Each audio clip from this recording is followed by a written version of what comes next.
And good Saturday morning, everyone. I know this is a little out of the ordinary, but I have the time. It's a holiday weekend, and so I thought I would go online, or on stream, as we say. And I'll probably be joined by a couple of friends. Ordinarily, I send private messages for them to join me, but I've gone ahead and included in the chat the link to this StreamYard, so even if I've never met you, you're welcome to join me this time. Yes, it's pretty rare that I do that because I try to maintain careful scrutiny of just who all's here. So, but I've already contacted Grautu Orloff, and he might be joining me. But I'm going to be talking about some reprints today. Nothing special, nothing earth-shattering, but I certainly hope you guys get a kick out of it. And if this stream doesn't turn out that great, well, I can always get rid of it. We will still continue have our Wednesday night broadcast coming up, and I hope to have special guest Gold Key Geezer on to join me and a few of the Four Color Fossils. I also would like to announce that I'm going to have a special Monday, 3 o'clock in the afternoon broadcast. And I'll be joined by this man right here. His name is Shannon, and he is a old Jack Kirby fan. And so I hope to have him on Monday around 3 o'clock. I see Gratu has joined us on the in the chat. Hello there. For those of you just tuning in, I'm having Shannon come on Monday, 3 o'clock Eastern in the afternoon. And, haha, Gratu is letting me know where he's at. So, excellent. All right, well, we've looked at Shannon long enough, and although he's a fine background, I think he's a Crisis fan. I can't really tell. But welcome, everybody, to the Graphic Man special Saturday morning report. And yes, I couldn't do a thing with my hair, what thinning hair I still have. So on with the show. I wanted to look at a few reprints. And some of the best way to look at reprints are these nice little trade paperbacks. Now that is a reworking of Avengers number 12, where they've made everything look more painted and chalk line and that's fine. I prefer the original line drawn when it comes to something like that. So, but these are great. And if you read the description of this little broadcast, I'm talking about having a nice stockpile of reprint material on hand for when you're out of power, or when your government decides to shut you down for a while for no good reason, because once they realize they can do that and declare everything an emergency, they just might. So you need to take things into your own hands and declare your own emergencies and get your own little stockpile of reading material. So what constitutes a good stockpile? Well, several of these help, and some of the best ones for that are epics. Epics give you at least about 20 books or so, I forget the actual number, reprinted very nicely, very good color, and some people could actually sit there all day and just watch me thumb through this, showing random images. We comic book fans are a special breed. What we find boring, other people find interesting. What we find interesting, a lot of people find boring. But that's what separates us from them.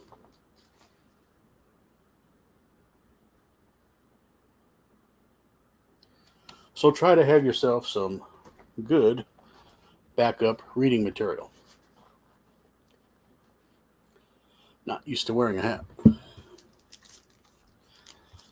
Marvel Super Action's pretty good for that sort of thing. And I've kind of thought about binding these. Won't make anybody mad if I bind reprints, right? Into a nice volume. Because you're not binding the original Captain Americas. Although I could see doing that as well. But very good Jack Kirby artwork. And as you can see, sometimes the reprints give you plenty of good, what we call gutter space, so that when the book is bound, you can still read it just fine. And if you get a whole bunch of these together,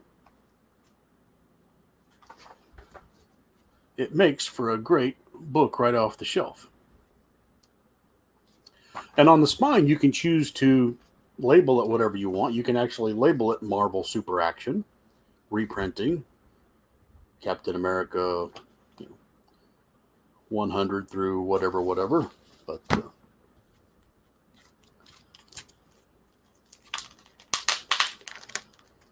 so the link is in the chat. Once again, I usually don't do that, but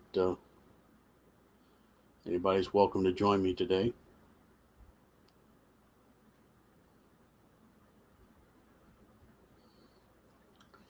Now, there's something about these reprints. I know they're not the originals. Yeah, I've got a lot of the originals, but boy, I guess when they were so good the first time, it's really nice just having them around the second time as well.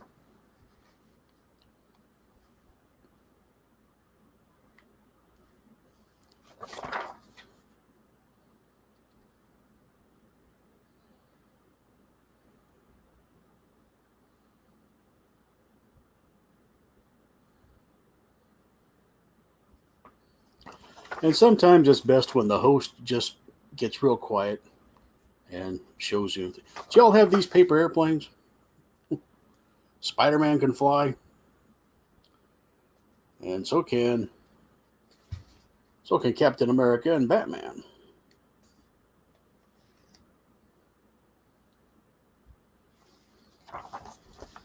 The 1970s, when they were reprinting the 60s stuff, had really good advertisements.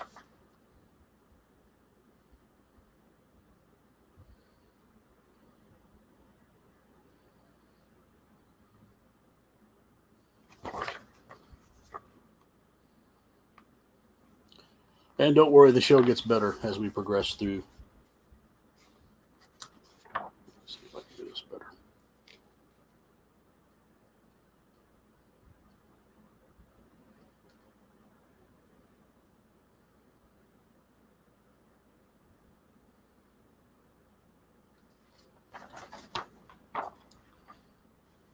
And how many times when you were a youngster did you stare at this ad?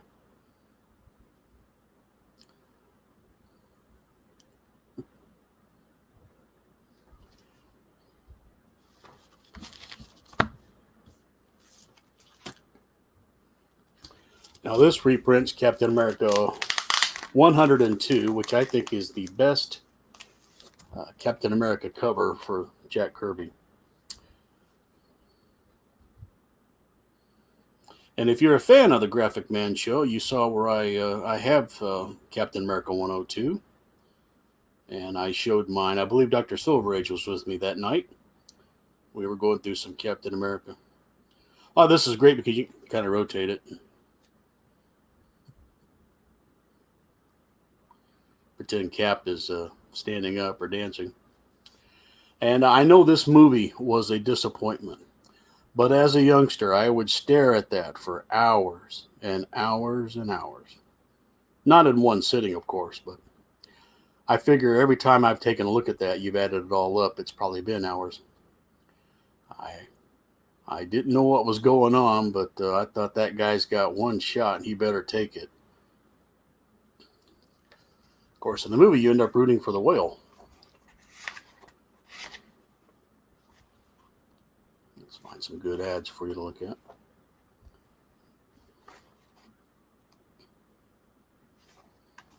And of course, there's the ever popular switchblade comb. There it is.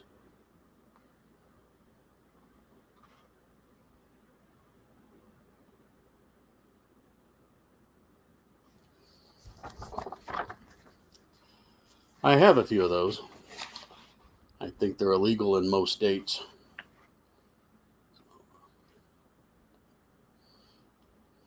It's a good thing none of you know where I live.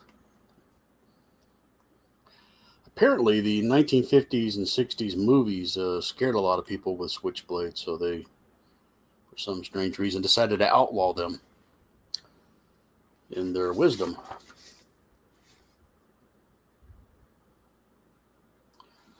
And so the first thing all the street gangs did was turn in their switchblades, immediately. The very next day, I believe. It was in all the newspapers, but who reads those anymore, right? Yes, folks, you can't get this kind of commentary anywhere else. Yeah, I have another copy of that. All right. Not that you could see it through that bag. That's why I've kept them in these older wrinkly bags. I thought, I will bind them, and so why put these in good Mylar just yet? I have two of this one too. Probably one of those times I was at the comic store and I trying to make the camera focus. I was trying to remember, do I have that? So you get a second copy. And you convince yourself it's a bonus.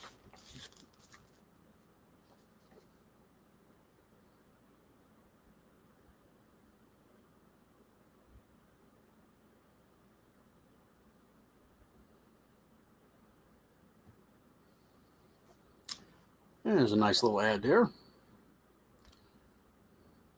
Little girl's doll. See, even girls back then read good Captain America comics that were pro-America, of all crazy things.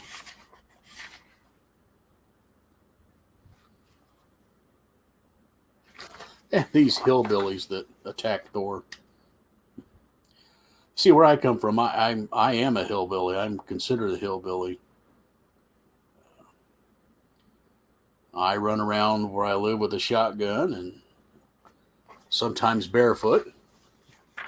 Go camping several times. I am a hillbilly.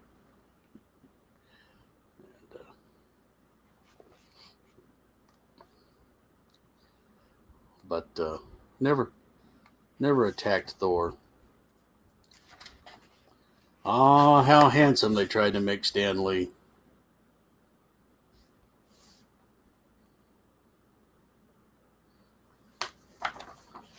It's almost like he's Tony Stark. It's amazing.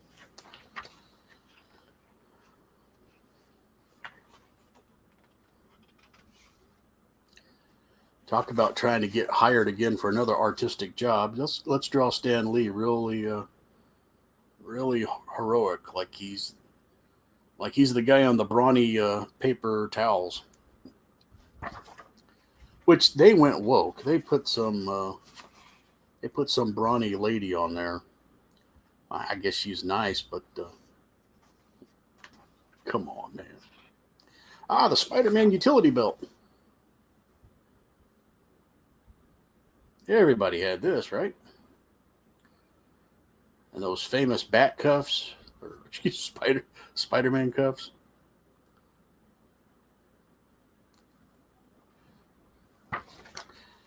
The 70s ads were pretty good. Gotta admit it. Yeah, who can remember this? Who can forget that wolf guy?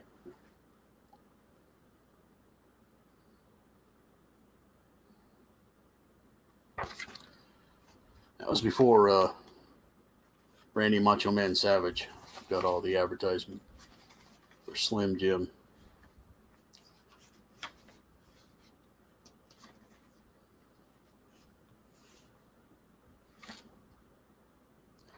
But the problem with being Captain America, it really messed up your dating and social life because, he tried. He really did try. But I'll show you how successful that was. There he is making time with the honeys. gets tapped on the shoulder, and he gets gassed, knocked out. And they say, "Hey, can we dance with your dates?" And out they go.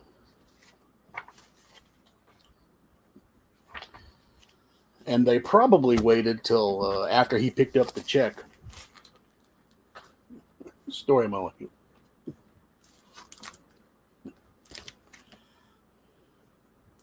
So I have written on there, this is make use of these ridiculously giant My Comic Shop tags. So I wrote Captain America 104. So in case I forgot what Captain America 104 looks like.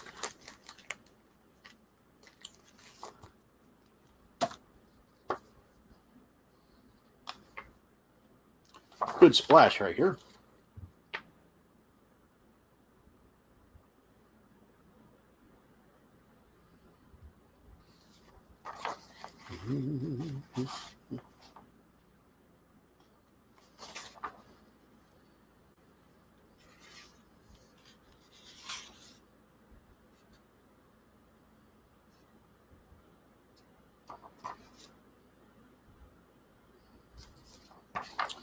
So do you have any books laid aside for when you lose power and you need to have something to do for days and days at a time? I suppose you could go out and hunt for food and protect the food you already have.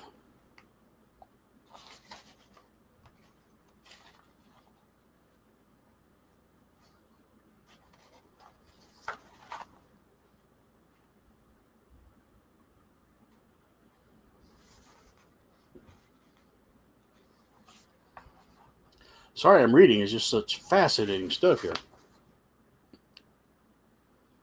Look at all those books you could get.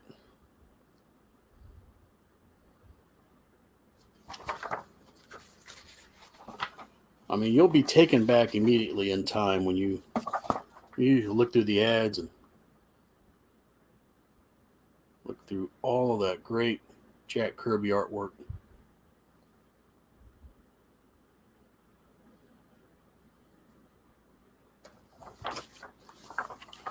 This is great stuff.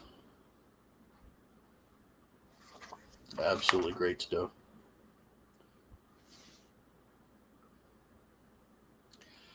You know, Kirby could really draw a beefy, brawny looking guy, couldn't he? Breathe deeply, my friends. That's from an old commercial. None of you remember. And again, that was Captain America 104 reprinting.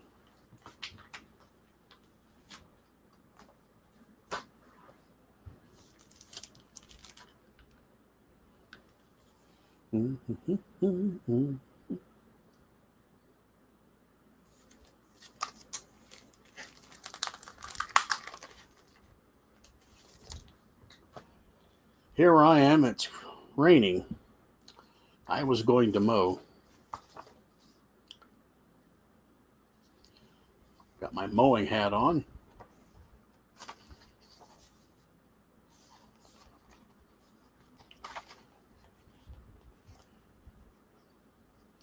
That truck was quite the character.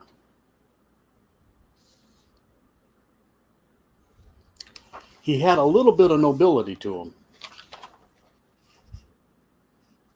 You remember the time when Spider-Man used Hostess products to distract the criminals? I don't know why we don't do that when Antifa shows up or things like that. Just throw some Hostess out there and that'll distract everybody.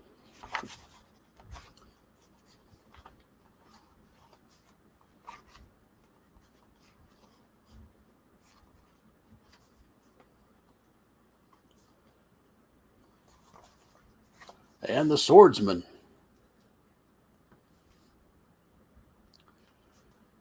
You know, when you think about it, the swordsman just doesn't really look like he can do too much, but the guy does pack a punch. And he really gave Cap quite a trouble. A lot of trouble back in the 60s.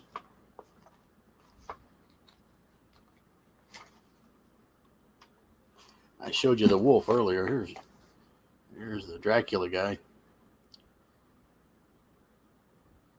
See, as soon as you saw that, you had a flashback. You remembered it. That's the great thing about these. Even these old reprints. To me, they still have a great little value to them. I mean, look how I'm manhandling them. So, yeah. Oh, excuse me. I said man. This pampered day, I should have said person handle. Look how I'm person handling these. The Hardy Boys would be so disappointed in me. Manhandling something. Kleenex, by the way. It's the most political I've gotten in a long time. Kleenex no longer sells man-size napkins or facial, whatever they were calling it. Now it's just large. Because they thought the word man-size was going to, offend somebody. Yeah, I was so offended. I had to go lay down.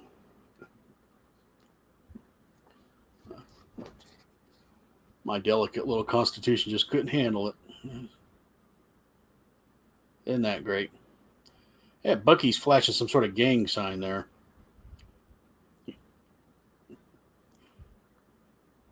Hey, man. Is that? I know it, now that I've done that, somebody will, secret signs he's passing. And there's always some guy turning around, opening his big mouth, shouting at you while there's action going on. You notice that? Hey, look at me. Pucker up, ladies.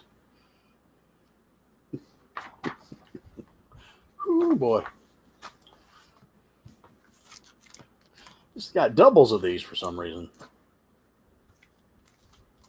I kid you not. Yeah.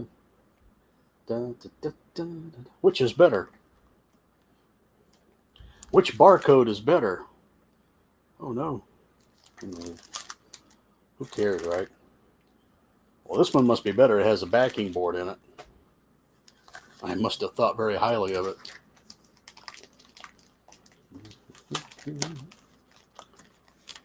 So don't forget to Monday afternoon, 3 o'clock Eastern, the great Shannon will join me. And we will talk about Commandy. And don't worry, we won't be able to finish the entire Commandy series at once. Originally scheduled that for Wednesday, talk with Gold Key Geezer about Commandy.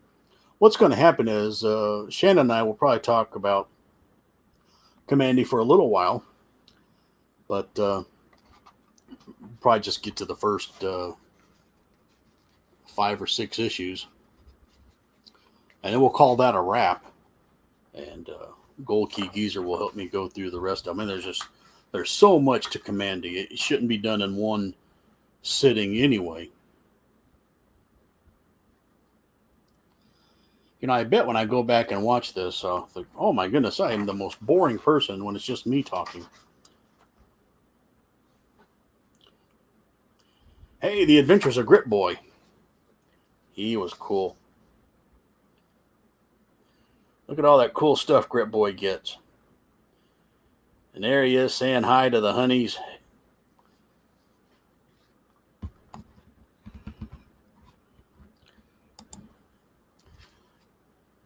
Croc 2 is trying to join me. That's why I'm fine. Hey, I'm just showing the Adventures of Grit Boy. Oh, yeah. Look at all that cool stuff Grit Boy gets to have. I was in the shower and listening to you, and I knew you were talking about Orca. Yeah. Then you mentioned whale, and I said, "Oh, it's definitely Orca." Yeah. I know the movie was terrible, but I never really saw it. I don't know anyone that's ever seen it, but I did. That ad, they're trying to play off of Jaws, the ad was very beautiful to look at. I imagine myself being that guy getting ready to stab him. So was the ad for King Kong. That Sure. made it look magnificent. It's too bad it was a piece of shit. It had a good sorry but the language. It had a good soundtrack though. There's old Robert Bell. Yeah.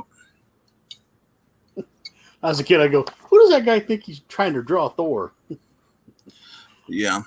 There was a local comic store that started in the 70s that was in Fort Worth, 10 miles, and he always drew himself kind of looking like Thor as well. Yeah. And then I finally went there in the mid 80s, and he didn't look like Thor. But No. There's old Johnny Bench. yeah. Now the danger in those 70s reprints is that a page or two is usually cut out, right? I'm sure you know about that because you do all the comparisons of covers from the original. So do you know what issues are cut? No, but you talk about a great episode. One that's researched. Doing it just sitting down here trying to go through it would be impossible. But because it's just like TV shows, they allow more commercials now than they did in all the way to the 80s. Yeah, because the FCC was deregulated, and so now when you see an episode of a show from the 60s, you're usually getting about 5, maybe 7 minutes cut out, whatever they decide to cut out. Earlier I showed where they stole Captain America's girl away, but don't worry, folks, he gets reunited. So yeah.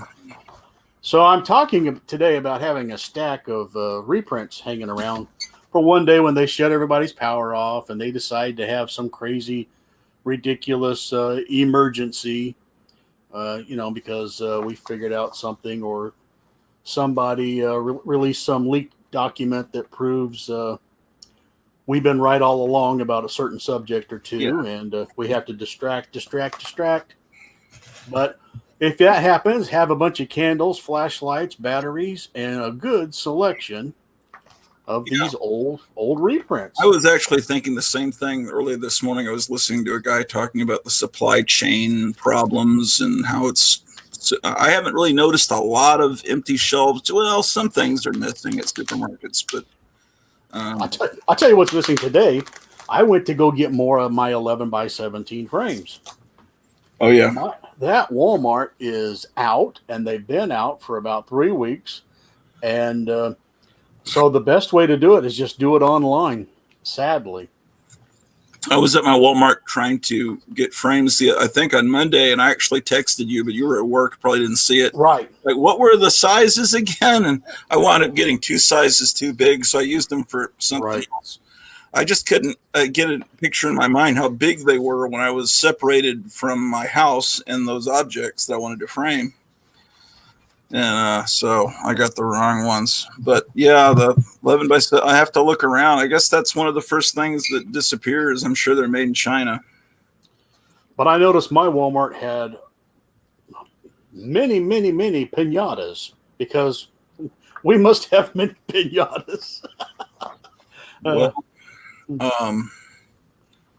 That's usually a birthday thing. I don't think there's any holiday coming up.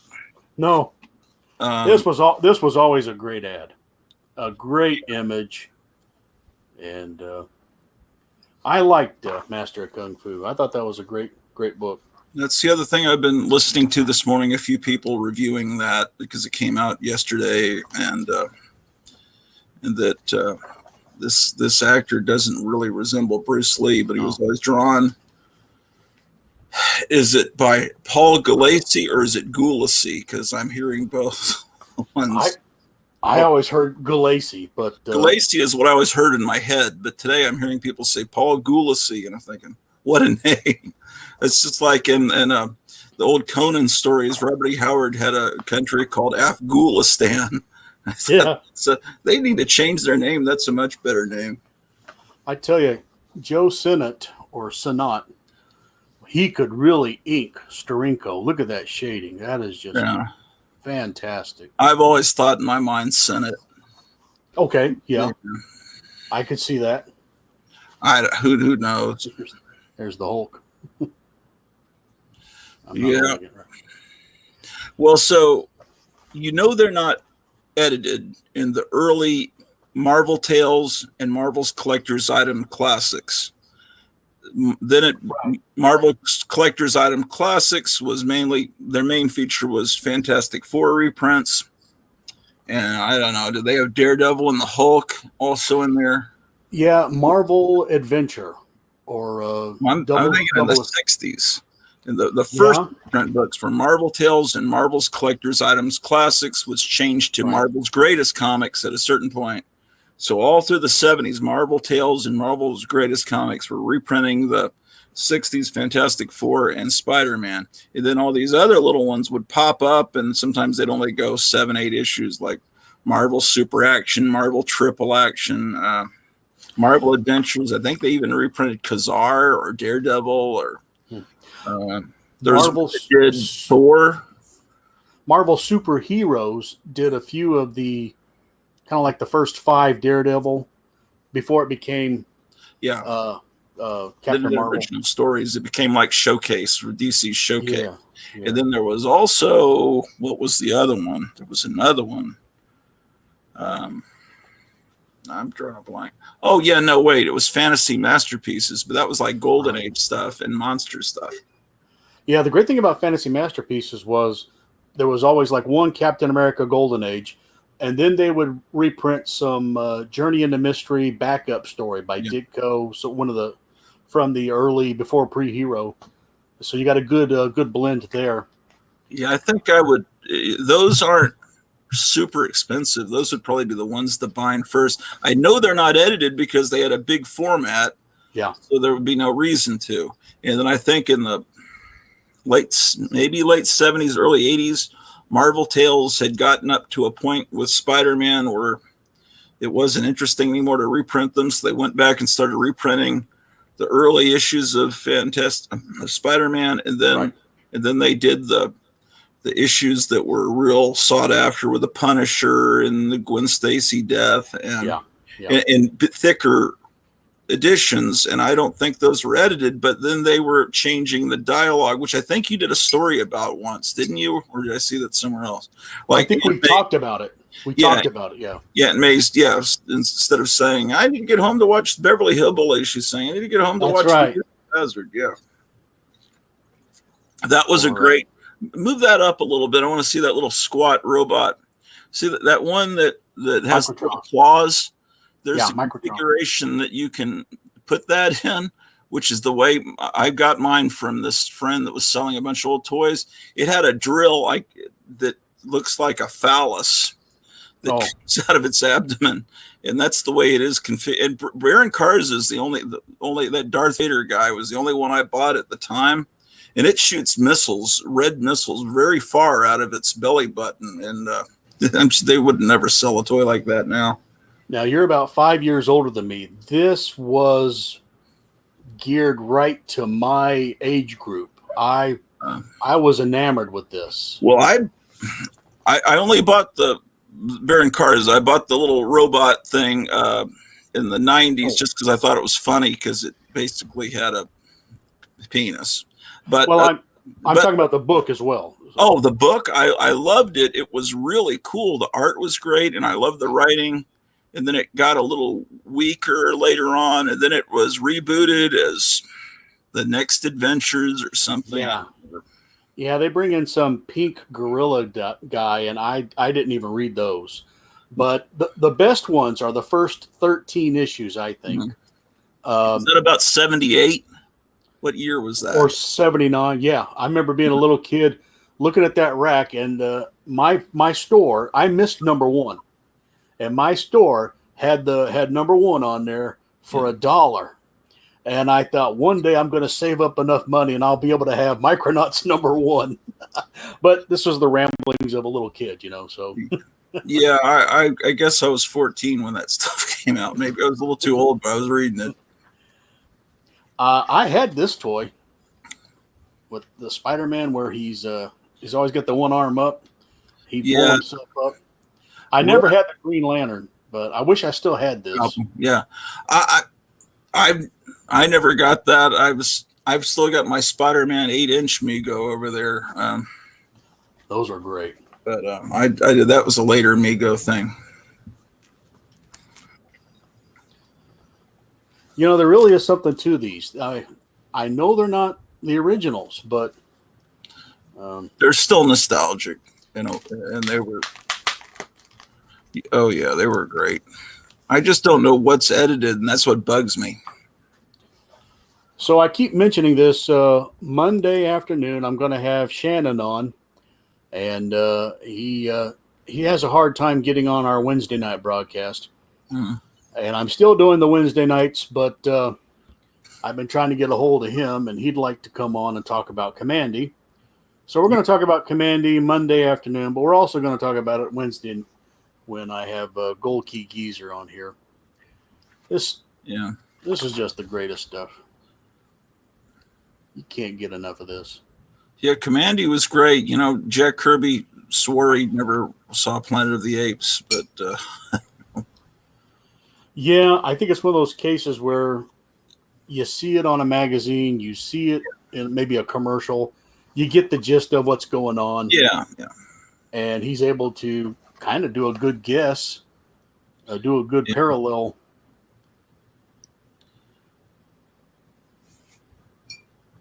Seeing that mask there reminds me of the Spirit,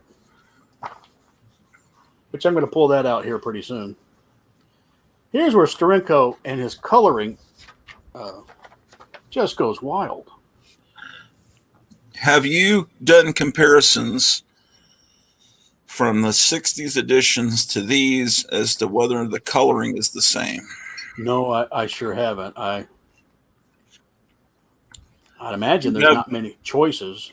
Do you have any of those originals? Because usually everything's within 5 feet of you, it seems like. Is there any way you could compare an original with one of those? No, but if I don't, I've probably got scans of it somewhere. I don't know. I wonder if they actually get approximate the coloring exactly, or if they. I know the covers. You did a video about how the covers changed. Yeah, and that's one of my favorite ones I ever made. Yeah, it's really good. You probably should put a link down later underneath to that.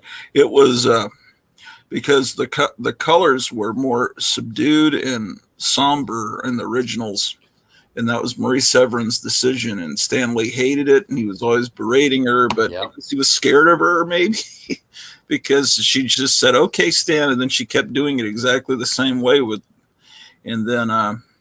So they said once in the 70s reprints, they were colored the way Stan Lee originally wanted them, with the bright colors. And I read somewhere, I probably told this story before, that Marie Severin, some new assistant came on to coloring, and she just said, "Don't listen to him. This is the right way to do it." And of course, she colored the EC comics, so she knew what she was doing. And they sold. That's probably why he didn't. Because the comics kept selling, he probably just was quiet about it, but he really wanted them to be more colorful. He probably thought they'd sell even more. All right. Sorry, keep talking. So, no problem. I remember this ad. I saw the thing falling asleep. The Fun and Games book, Or maybe he's stabbed by the corner. He's getting a paper cut on his neck. He looks like he's in pain. It's like, They were okay, but I'd rather just get a comic book. By the way, you're getting into the area where you start to see this ad, and then later it was a yellow double page center ad. Mile High. Yeah, and this I credit for causing a lot of the speculation problems that was going to happen in the decades to come, because when little kids all of a sudden found out, what, X-Men number 94 is $60. Well, back then, whatever year this is, 1980, who had $60 to spend on a comic book? So all of a sudden, this wasn't something fun to read. This was something to grab and hoard and sell, or try to convince somebody it's worth something. And when you see prices listed, I don't know. I think it's a necessary evil, but I saw where all us kids, we went right to that and go, wow. So every time this would come out, we would check X-Men number 94. Did the price go up? course, you're probably doing that with a price guide anyway. But yeah, I mean, look at the price guide. This made it accessible to right. youngsters. Does it have the Galactus trilogy on there? As if Fantastic Four listed from that time period? Because someone had a YouTube video the other day where they had some old ad where Fantastic Four 48 was $5. Yeah, you'll get a kick out of this. So Fantastic Four 41 through 47, before all that, is $10. But if you wanted number 48, the first Silver Surfer, it says first Surfer, you had to spend $25. Then if you wanted 49 and 50, it was $15. And then right after 51 is back down, way down to $5. So they did have a little price jump there. I think I paid about $6 or $7 for number 49 back around that time period, maybe early 80s at Lone Star Comics. So what's going on here is we went from Captain America to the Avengers. We're still in Marvel Super Action. And I hated these when I was a kid. I hated these, especially the one, Win This Bicycle. Who cares? It's bad enough you got this ridiculous thing down here in the corner. You have to have a giant thing there. I saw on Instagram, I just discovered your Instagram. I don't know if it's new or if it's always been there, but you had taken Amazing Fantasy 15 and put that US banner and UPC code over the guy's head that he's swinging with, and put all the annoying modern, well, I guess it's not modern anymore, but annoying stuff from that era. I'm glad you got of course, I think it's pretty easy to get the satire. You saw what I was going for. Do you realize all that junk would have ruined AF-15 as a cover worthy of making a poster? Yeah.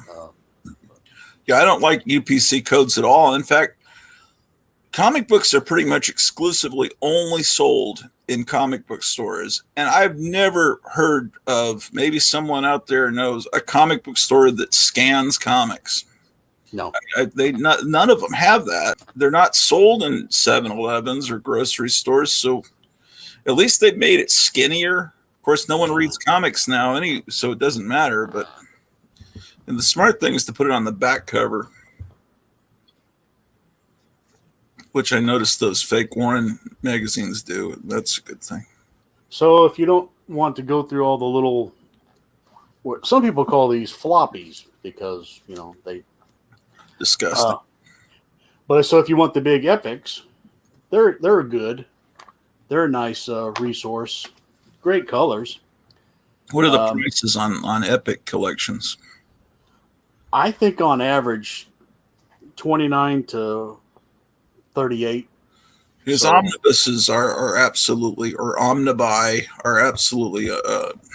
I can't do that, and they're so ridiculously heavy. It's like you've got the family Bible on your lap, and it's like if you drop it, it's going to be it's just too big. One of my best reading lights is above my bed. So many times I like to fall asleep reading. And so I'm laying in bed holding a book like this. And if it's too heavy, I can't hold it for very long. I've turned about 3 pages and I got to put it down. So I think they can get too big. The epics are a pretty good compromise. Like the Masterworks were only 10 issues. You get about 23 issues in like one of these. Guadalajara kind of thing. Yeah. Guadalajara will be a little bit bigger, but... Oh, okay. When Guadalajara, everything's more magazine sized, the books? I'd imagine, yeah. And so have you only gotten magazine reprints, or have you gotten comic reprints from Guadalajara? I got Weird, that giant. Yeah. And Nightmare. So I've just magazine. So those are reprinted actual size. I'm wondering if since he's got a slightly bigger format, if he blows up the comic page a little bit, or if it's just the original size with a lot more white border. That would have been a good question for his stream. I didn't. I watched his stream on Facebook, but I kind of went into it thinking it's going to be a little bit of a waste of time. He's going to be asked the same questions that you and I already asked him on YouTube. But I watched it. That would have been a great question. But most of the questions are, "Hey, are you gonna reprint Silver Surfer? Are you gonna reprint that? Something he'll never get around to being able to reprint." But I don't want to say there's silly questions, but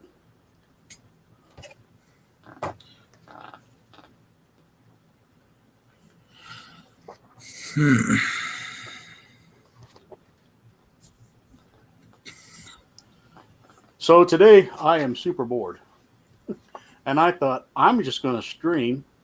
Well, I should mow the lawn too. It's sunny here, but I've got this deal going on with my neck, and the doctor said not to lift more than 5 pounds. The belt is broken on the lawnmower, so I have to push it. And, so I think we're going to have to maybe hire someone to mow the lawn, because I don't want to mess up what this doctor's doing. Well, I feel bad for your back and neck, but you won't get much sympathy from me. I am the biggest guy on my block, and I'm the only one that pushes a mower. All these little skinny squirts have these giant riding mowers, and here I am just out there. But it's not self-propelled? Oh, no. You can't. Yeah. Okay. I'm old school. Yeah. Here's what we are, the collector. Look at all those 9.8s he has on the wall.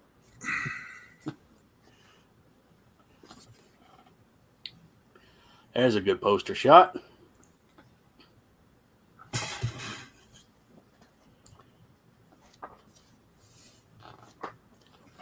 So a great thing about Epic is if the story is continued, like let's say the Avengers, they had that little war with the Defenders. Well, the Epic will print the Defenders books inside the Avenger volume, so you can still keep track of the whole story, and it's all together. You don't have to stop what you're doing and go find your box of Defenders just to, and it, Yeah. I just look for the big full page spreads. These AIM guys always fascinated me. They're flat top helmets. I always wonder how functional that was. Yeah.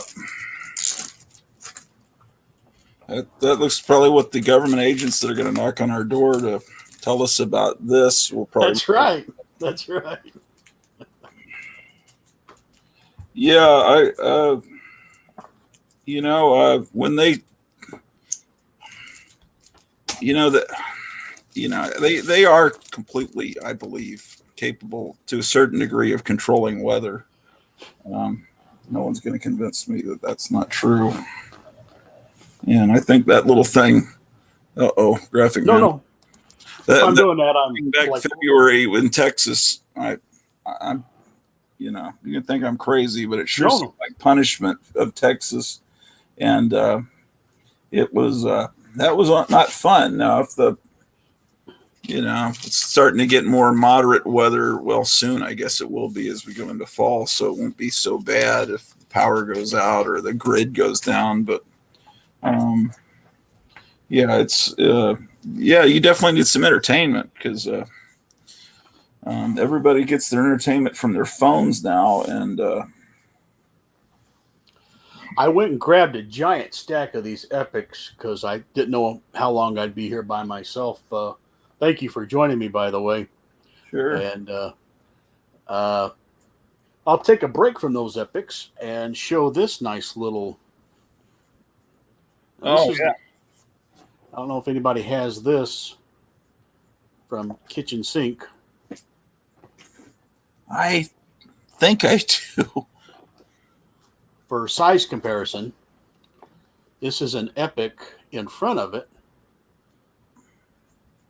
And you can see how much taller the Spirit is.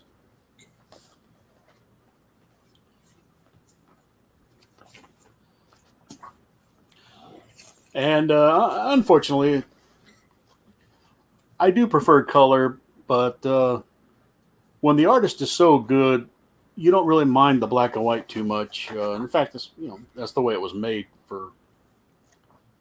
Well, I take that back. It I was think it was a color. It color. was a color. Yeah, they would But staple it the and first insert it in the paper. the first time I ever saw the Spirit was the Warren reprints from about 74, 75. And that to me is still my favorite representation of the Spirit. And Will Eisner, I don't think, was that crazy about how they shaded the artwork, but I thought it was beautiful. And I think it was Richard Corbin shading. You take that line artwork and then you add that wonderful shading to it, and it was so cool. And then when Warren, they stopped publishing it and it went to Kitchen Sink, and I think Kitchen Sink picked up the numbering from Warren's reprints. It was never as magical. Also, the covers, that was another thing. Eisner would draw, I guess, a sketch for the cover, and then an artist like Ken Kelly or someone would come along and paint this beautiful painting that looked like it would be on the side of a van on top of his art. And I love that. The covers on those Warren Spirit, those were great.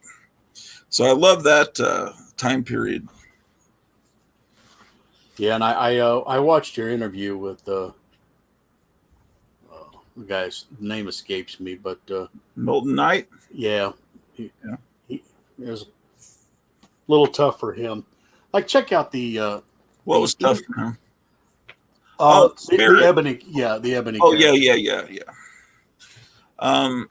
That's just cool stuff. Yeah. Well, the problem with that is the Spirit can never be reprinted today because that pushes.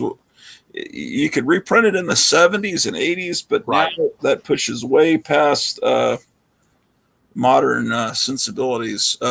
Some guys could really draw gals real well. Yeah.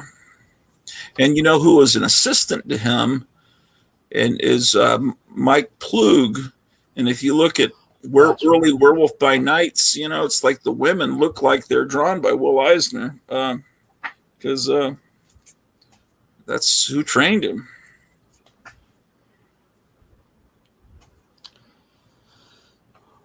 So once again, I'm going to harp on it. I'm trying to promote the Wednesday night, or no, of course, always the Wednesday night, but Monday around 3 Eastern, I'll have Shannon on. And hopefully, otherwise, I'll be here by myself Monday. Now, I know you're probably going to be already on. And I was thinking of doing a telethon, but I was thinking, well, I started on Sunday, but I forgot I worked till 7 on Sunday, so I'd have to start late. So that's the way it originally was. I was almost thinking of just doing one this afternoon and then just stopping and start. But that might happen later on. But I'm just kind of starting my day. I was recording.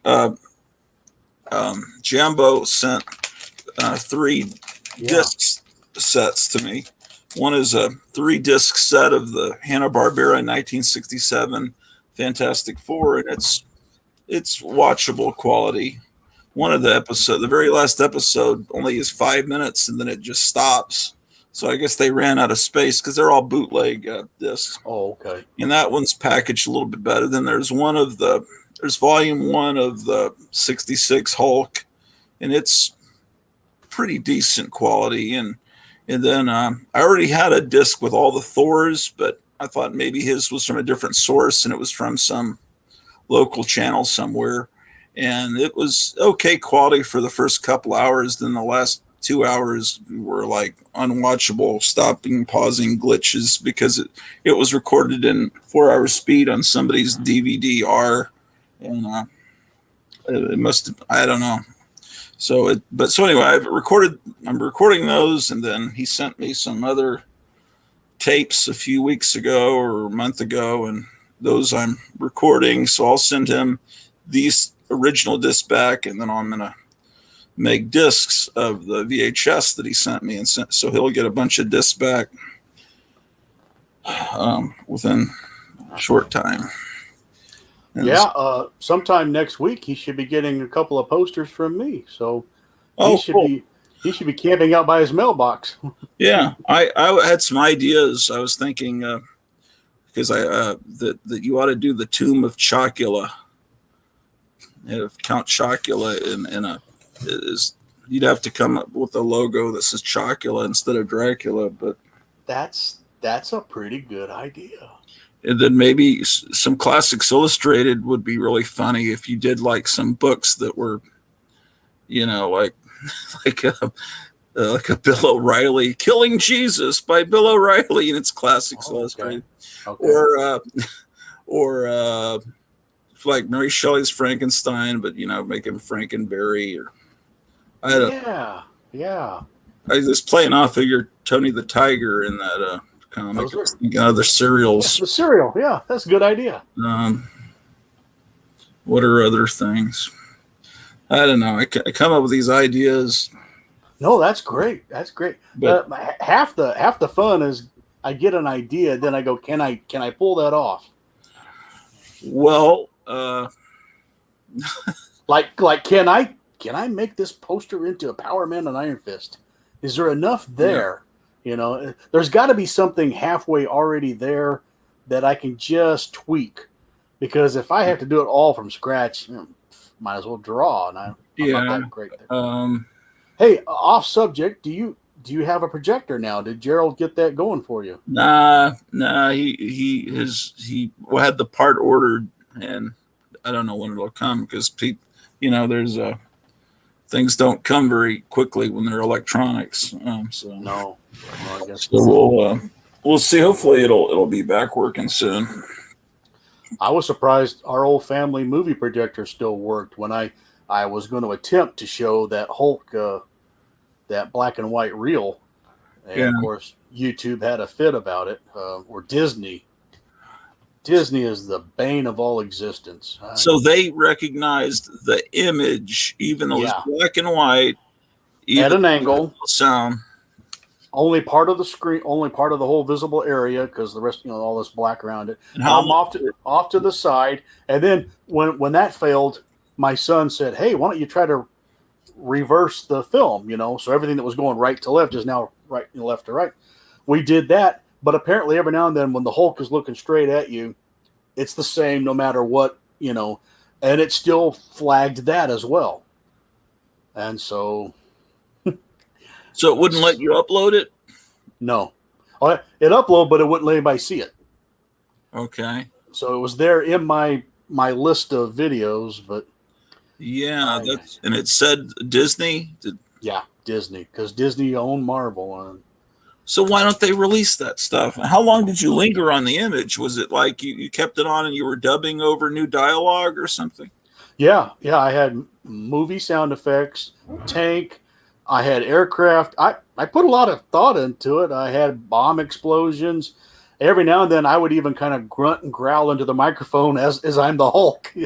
But it was going to sound cheesy, of course, but it was at least some audio to just a silent movie. And I'm so far away, you can't read. And they did a bad job. I mean, it's a real bright image, and then they're putting little white letters that I'm supposed to read the subtitles of what's going on. But so I thought only 5 people would probably want to watch that, but it was just going to be like a filler episode if I can't be available to stream on a Wednesday, and but I can't even. So I just deleted it. I think I have a copy somewhere, but who cares? Let's see. Oh, I've showed you this before, right? My recreation of Batman 104.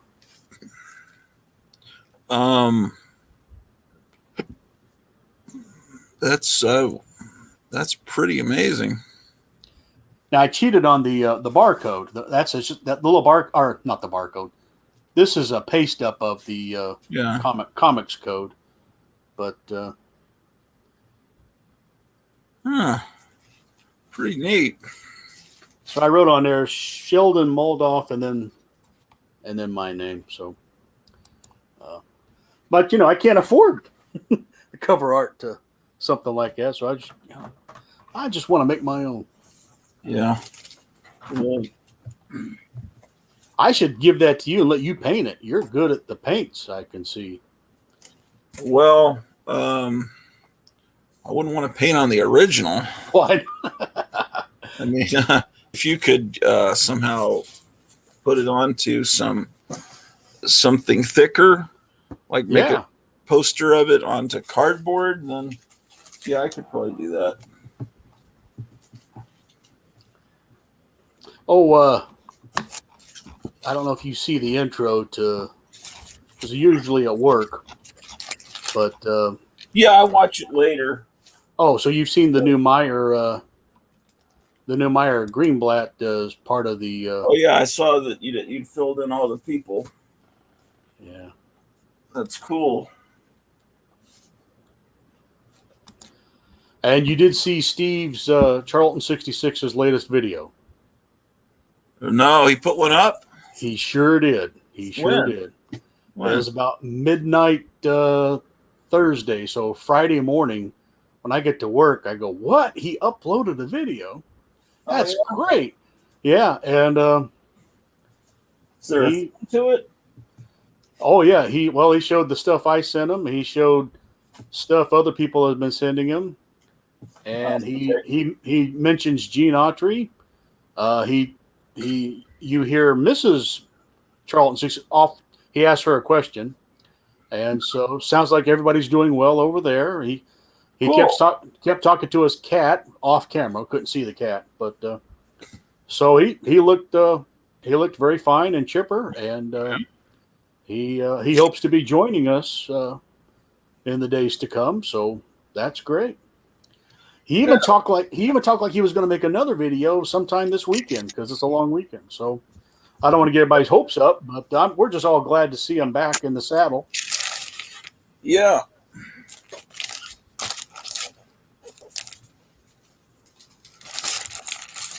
I wonder if my phone will allow me to be mobile here. We've got 6 people viewing right now. Guys, feel free to send us chat messages. Ask us what our favorite color is. Or even jump on there. The link should still be at the top of the screen.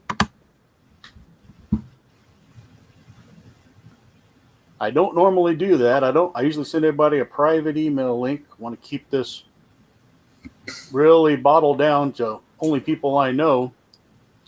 So you never know, some weirdo's going to show up dressed like. Yeah, but you don't have to click on them. The cool thing about putting it in, the reason I do that is just because then you wind up people that you never would have thought, like Paulo, right? Showed up one day, and if I'd only sent out invites, I never would have been. So that was a neat thing,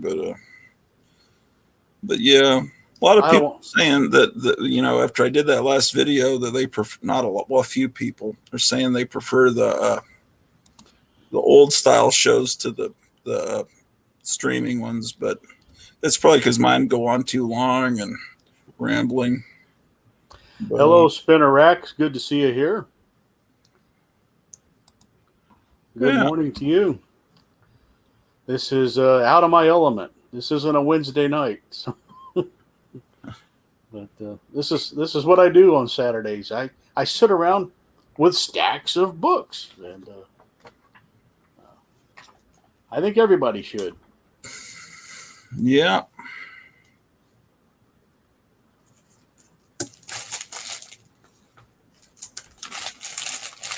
So how's Pete the cat? He's not in here. He's doing okay.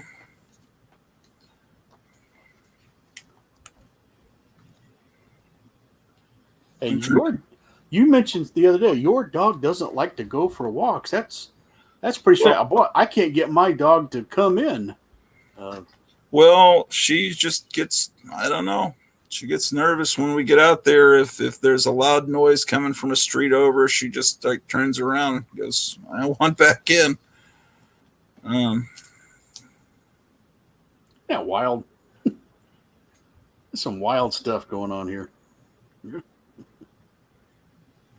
I tell you what, I can do this for hours. Like that Geppy Museum they used to have with all those old comics. I would love to be the curator of that, just walking around staring at everything. I'll have to remember that Count Chocula. That's a great idea. Yeah. Now, see, like this Avengers epic takes the time to go ahead and do this Black Knight story because it kind of fit in perfectly then time-wise. And so on the left side, I don't even remember that cover. That's an annual number 3. Oh, they reprint. I don't see that very often. I don't think I've ever seen that shoe. It's a good little cover. If you're a Cap fan, he's the predominant member there in the cast. Yeah, he's in the.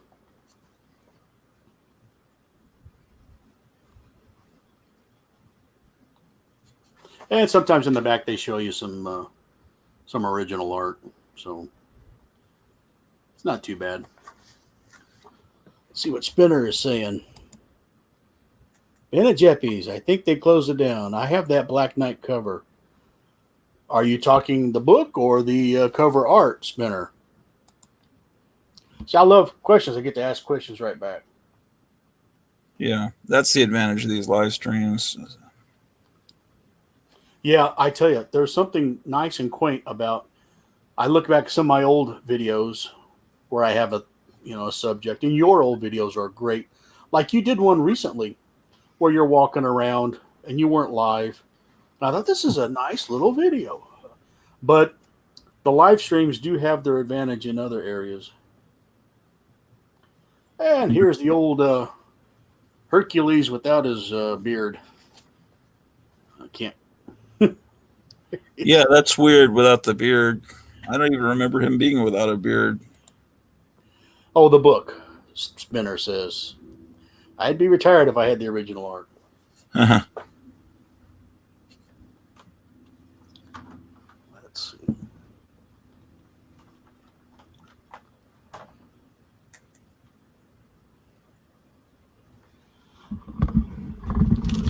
While Spinner's in the audience, I will ask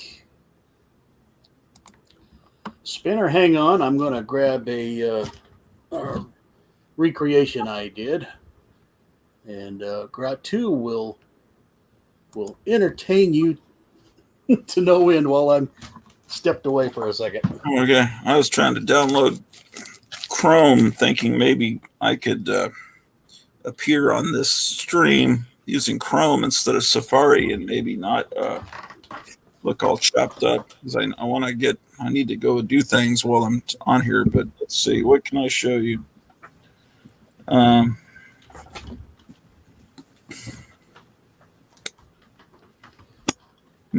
There's a showcase of Enemy Ace. Oh, excellent.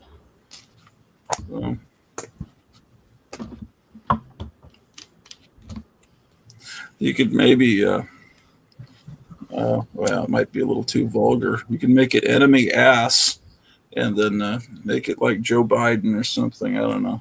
You know what I should do? I should put Snoopy in there and the Red Baron. Oh, that's a good idea. Yeah, I'm sure there's a really good cover for that.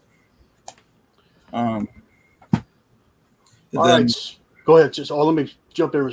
Hey, Spinner, I don't know if you get into the golden age too much, but here's Amazing Ghost Stories 14 that I recreated to the best of my ability.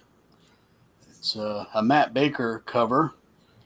Now, if you have the book, sadly, that story is not in any book, so you don't get to read about all these swamp people climb aboard this guy's boat.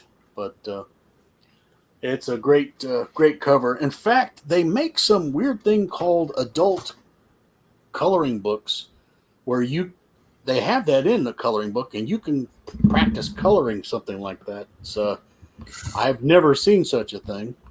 You use a brush when you do that art? Oh, I use the most cheapest of ink pens, pencils, paint markers. Um, yeah, if I find a good little ink pen that's not too blue, mostly black, I can do some real fine, and then I'll use pencil. Like on her shorts there, I try to fade in with little pencil. But another Gratu is joining us. No, if you can cut me on the other, then I can move around. Okay. If Is that what you want? I just want to be able to move and get into the other room, so I can. But as long as the phone doesn't go crazy. Do you want me to mute your first microphone? Yeah, mute the first one. So I'm there you go. Getting the sound from this here. Fantastic. That way I can. If I get away from this computer, there won't be an echo. I gotta. By the way, hi, Tylox the Mighty. Hope I'm pronouncing that's a new name. Tylox correct.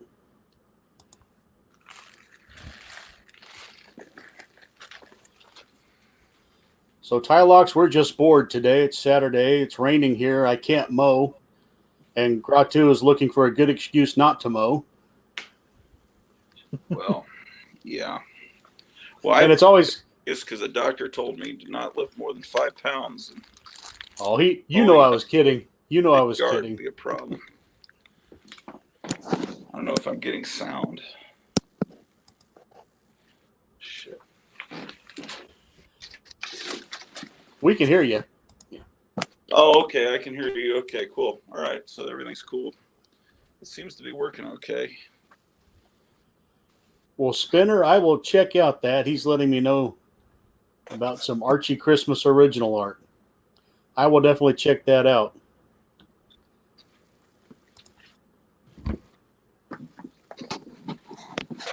There's Pete. Hey, Pete. I've been organizing stuff, trying to get ready for the apocalypse like you were talking about. Also, this telethon that I'm going to start here soon. I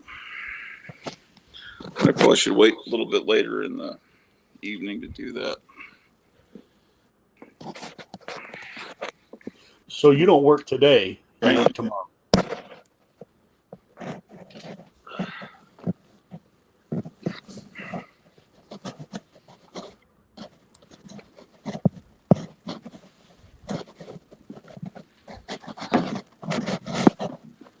I'm just moving a little short box in here so I can keep organizing it. There might be some reprints in here I could show you. I moved some stuff from this shelf so I could put more books here. I don't know what you can see. Charlton 66 sent me this Hero a Go-Go book. And this Fireball XL5 annual I got when I went to that half-price bookstore to get your whatever you call these books. This is my collection here of these PSR. PSR, yeah. So yeah, I'm getting ready for all the nightmares too here. So let's see.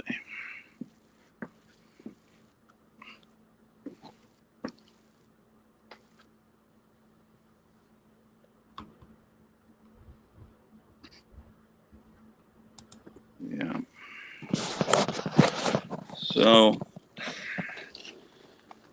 what I'm doing is I've got a box here, and I'm putting in Silver Age and Bronze Age alphabetically, and then I'm going to, once I get them in this box, then I can file them where they really belong in their proper boxes. This is just stuff I've gotten more recently. So I'm moving the Silver Age over here.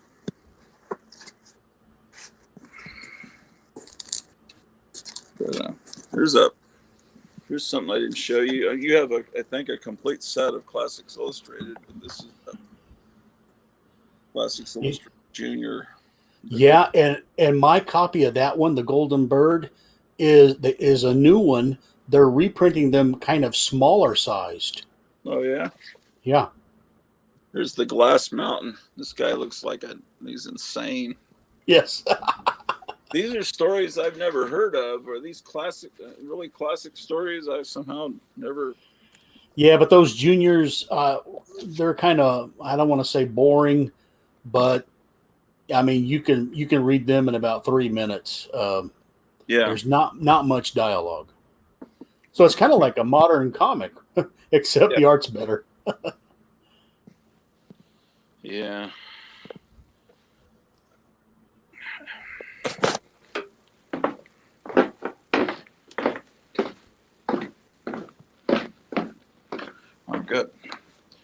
I've got a Hulk, the Hulk playing down here, so I have to make sure I don't point it towards the television, so I don't offend Disney.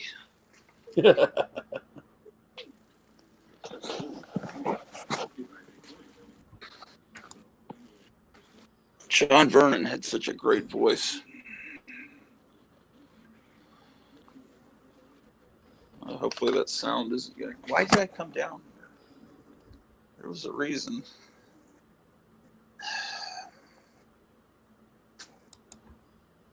Man, I came all the way downstairs. I have no idea why I came down. Are you checking on the recording for YouTube and all that? No, because I'm recording from a disc, so that's not going to okay. stop to make sure I'm there watching their ads. No, I came down. Okay, I was. Okay, Well, if you go upstairs, it'll come to you. That always happens. Right, of course, that's the way it'll be. Let's see. I think you were talking about. I think I have some reprints in this little short box I could show you. Or yeah, I don't know why that would bring me downstairs though.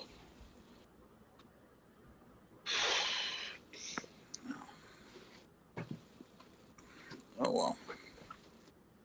I'm sure there was I was coming. You know why I came to get my charging cable for this phone, because it's about to die. That's what it was.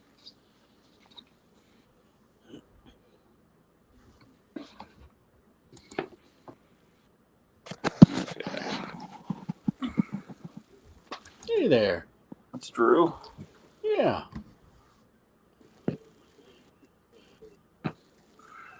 Yeah, one of my first dogs was a beagle named Sleepy. Sleepy, huh?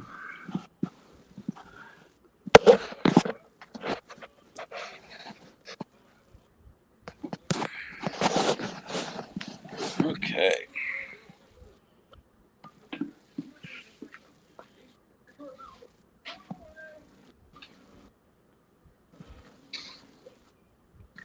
Yeah, I would show you what the quality looked like, but I'm afraid even showing you like one frame of it might create a problem. By the way, these live streams, do you ever think to go back and after you've streamed, it's so much easier because it's just instantly on YouTube. You don't have to wait an hour or so or more for it to upload. But once you've done it, if you go into the YouTube studio, you can put whether it's for kids or not.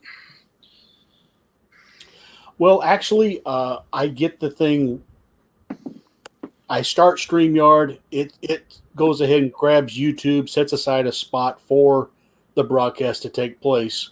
Then I send out the emails to whoever's coming on, and I always do it about an hour or so early. Oh, And so people can see it. If they're just bebopping around YouTube, it'll show up as an upcoming live stream, and it'll yeah. just say "Waiting on Graphic Man." I And would do so that.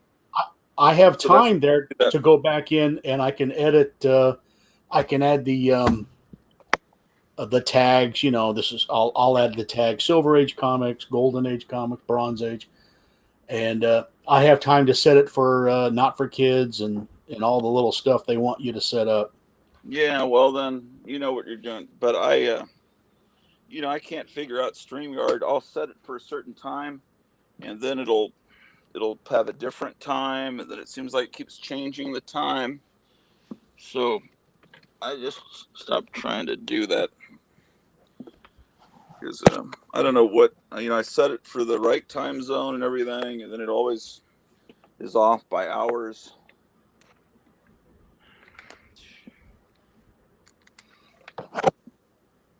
Am I upside down? Yeah, briefly. There you are. Yeah. Put it up here on the bookshelf.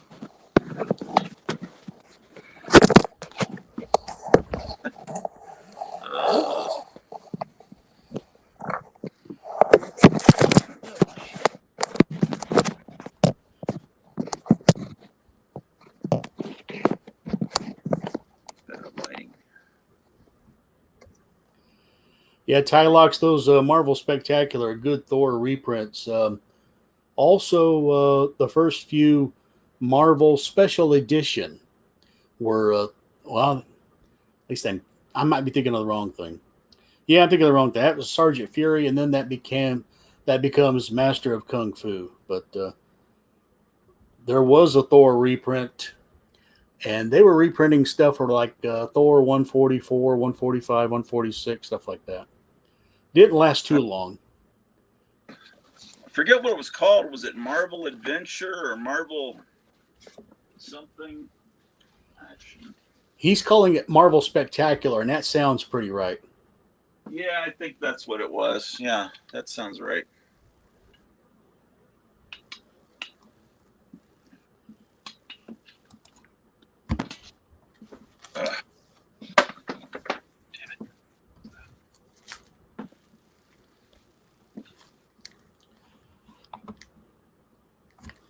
And while you're setting up,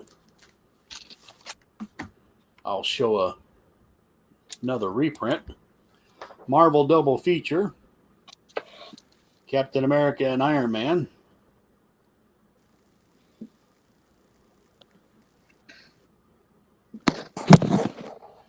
There's a nice Evel Knievel ad. Yeah. Do you have any Evel Knievels? No, I know it's a toy I never got. Some friends of mine had it. It was a real dinky little figure. It wasn't, to me, very cool looking. Yeah, I just never got into Evel Knievel for some reason. I'd never hated them, but the toys didn't look that interesting to me. And there was just so many good toys back then. Can't afford to buy everything. Yeah, I was more interested in the superhero or monster kind of toys. Yeah. Sometimes they would have things that were real, like Big Jim, and it was just like a guy Yeah. something that didn't interest me because I'd rather get a G.I. Joe that actually has adventures. I guess you can create adventures for Big Jim, but he just seems like a real person that exists in the real world.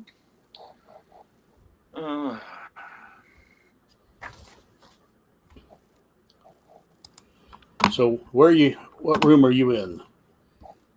Second room, third room, seventh floor? I call the first. There's the issue spooky. Excellent.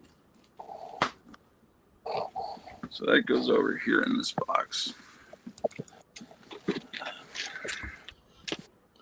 Tylox, I don't know if it's still in the top of the chat, but I'll repost it, buddy. Give me a second. Is he coming on? Looks like it. Cool. Well, I thank you, Spinnerack. Yes, I had fun with that Bitcoin. I forget the cover I stole from was, I think, Richie Rich Millions, #1. And I took out the money and just put in the Bitcoin. The hardest part was getting the coins are round, and when you put something round on the computer, it's hard to get the without making it look real herky jerky. I'm not describing that too good because I'm trying to upload the StreamYard link into the. Maybe a Richie Rich cover where he's into some of the real dark stuff that rich people are into, like the Hellfire Club or the Illuminati, or something like that, where he's yeah, have some pyramid with an eye in it or something. Just somehow make it all yeah, Richie Rich Secret Society, like an eyes wide shut kind of thing. Yeah, I don't know. Or you could just make his father actually Donald Trump, which is what I always kind of thought. It's like, I don't know why. I guess because most normal people hated Trump, or at least claim they did. But it just seemed so obvious that his father looked exactly like Trump. But nobody ever pointed that out because I guess they thought that would humanize him.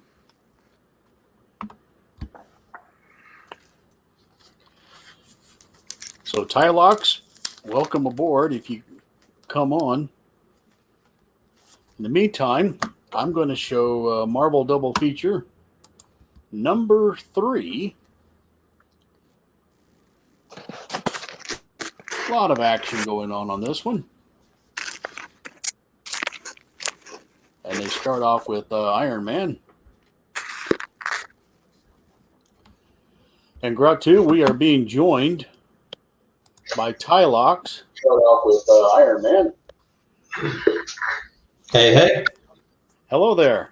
We are being joined by Tylox. Do you have headphones? Hey.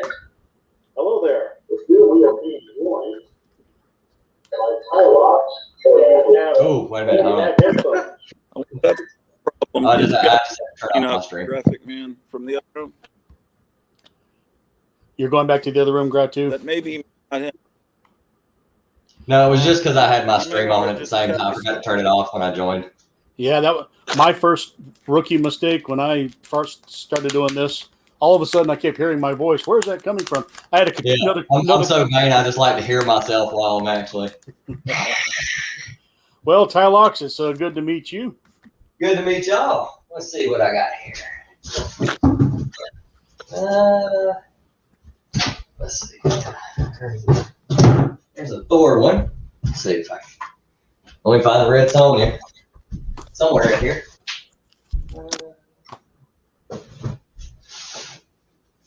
Oh, wait. It's not Marvel Spectacular. It's Marvel Feature. Okay. Marvel Feature. And Tylox, you have disconnected yourself somehow. So,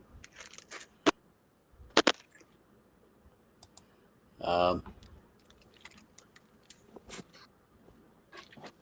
show you this one. yeah, I'll put you full screen. Oh, look at there, Indian Chief.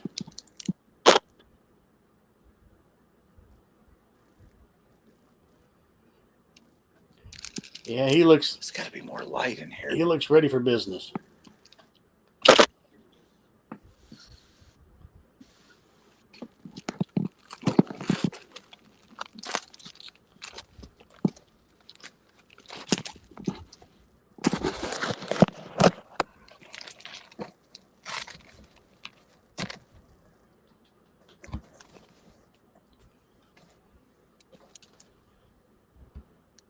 Now there's a lot of light. Yeah. Let's see. I'm trying to alphabetize here.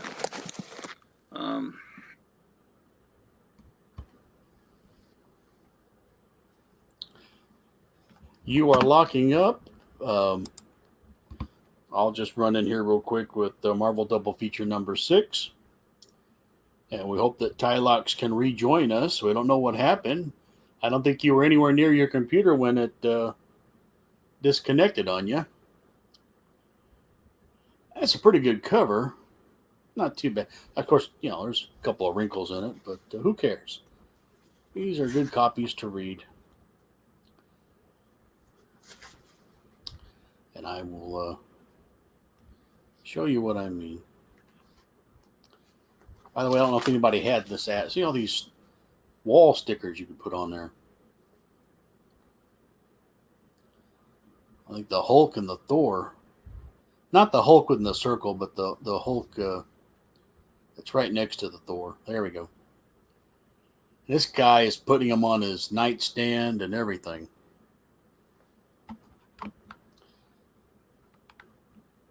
I've never seen those in real life.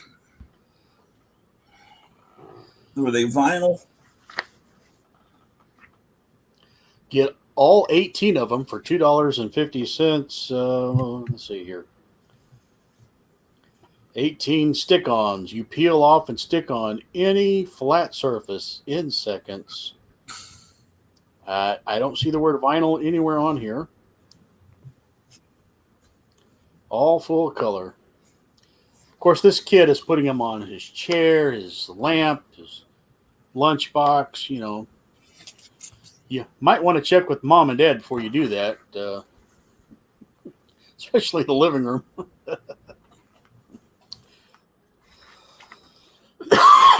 So, did your camera die on you there?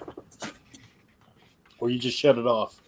Yeah, it died in the other room. So I just came back in here while it recharges. I've got a reprint book here. All right, let me pop over to you. Hey, Giant size Marvel triple action. I think that's the one that comes out the same time Giant Size X-Men comes out. Yeah, it's hilarious. And you can see the kid going, I think I'll take that Avengers. Yeah, well, no one cared about X-Men. That's right. Who? They were reprints basically. How it continued on for so long, I don't know. It never sold. They could never make it sell. Might have to find the Indian Chief book for my collection. Great cover, Gretchen, to show this. Yeah, I was just kind of trying to organize in there. I'll show it more in a minute. Yeah, it's got Ditko. Yeah, excellent. Doctor Strange. It's got Daredevil. And speaking of things to show, remember I made that request. You got all those books recently in a box. You were showing them, and that one pulp book. Oh yeah, it's over there. Yeah, I'll show that. I'm hoping it has some good images on the inside. I don't know what those things look like. So. Yeah, that's. And I don't want to be a nag. I just thought, man. I remember. I just was about to put that on the shelf. It's still in here. By the way, Spinner, if you want to come on and show us your Indian Chief, that'd be great. We'd love to see it.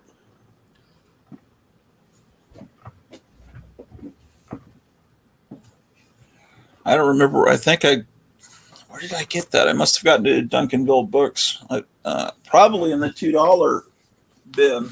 Well, when that guy gave you all those paperbacks, that was the same day you were showing it.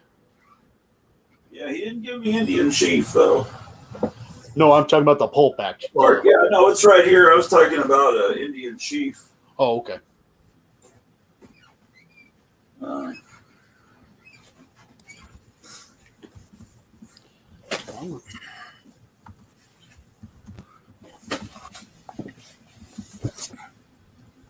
Yeah, this book. Yeah. I thought it was pretty commonly available. But yeah, it has actually this would be good for you because you could put your own titles. You could. Oh, that's what. Yeah, that's the originals without the Yeah, title. This is the original paintings. Right. So. Oh man, that's a great book. Yeah. Oh, you know what I do? People would kill me, but I tear every one of those pages out and frame them. Well, but they got stuff on either side. Yeah, I'd have to say which one's better. No, I'd probably figure out how to scan them myself, and then you'd scan them, and then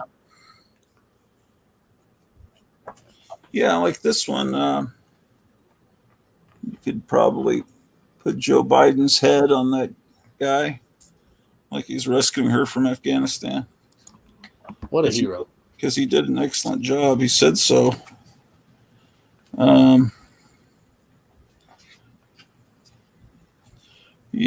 They're. I don't think there's many paintings that survive from that time period. There's one of the spider ones. Yeah.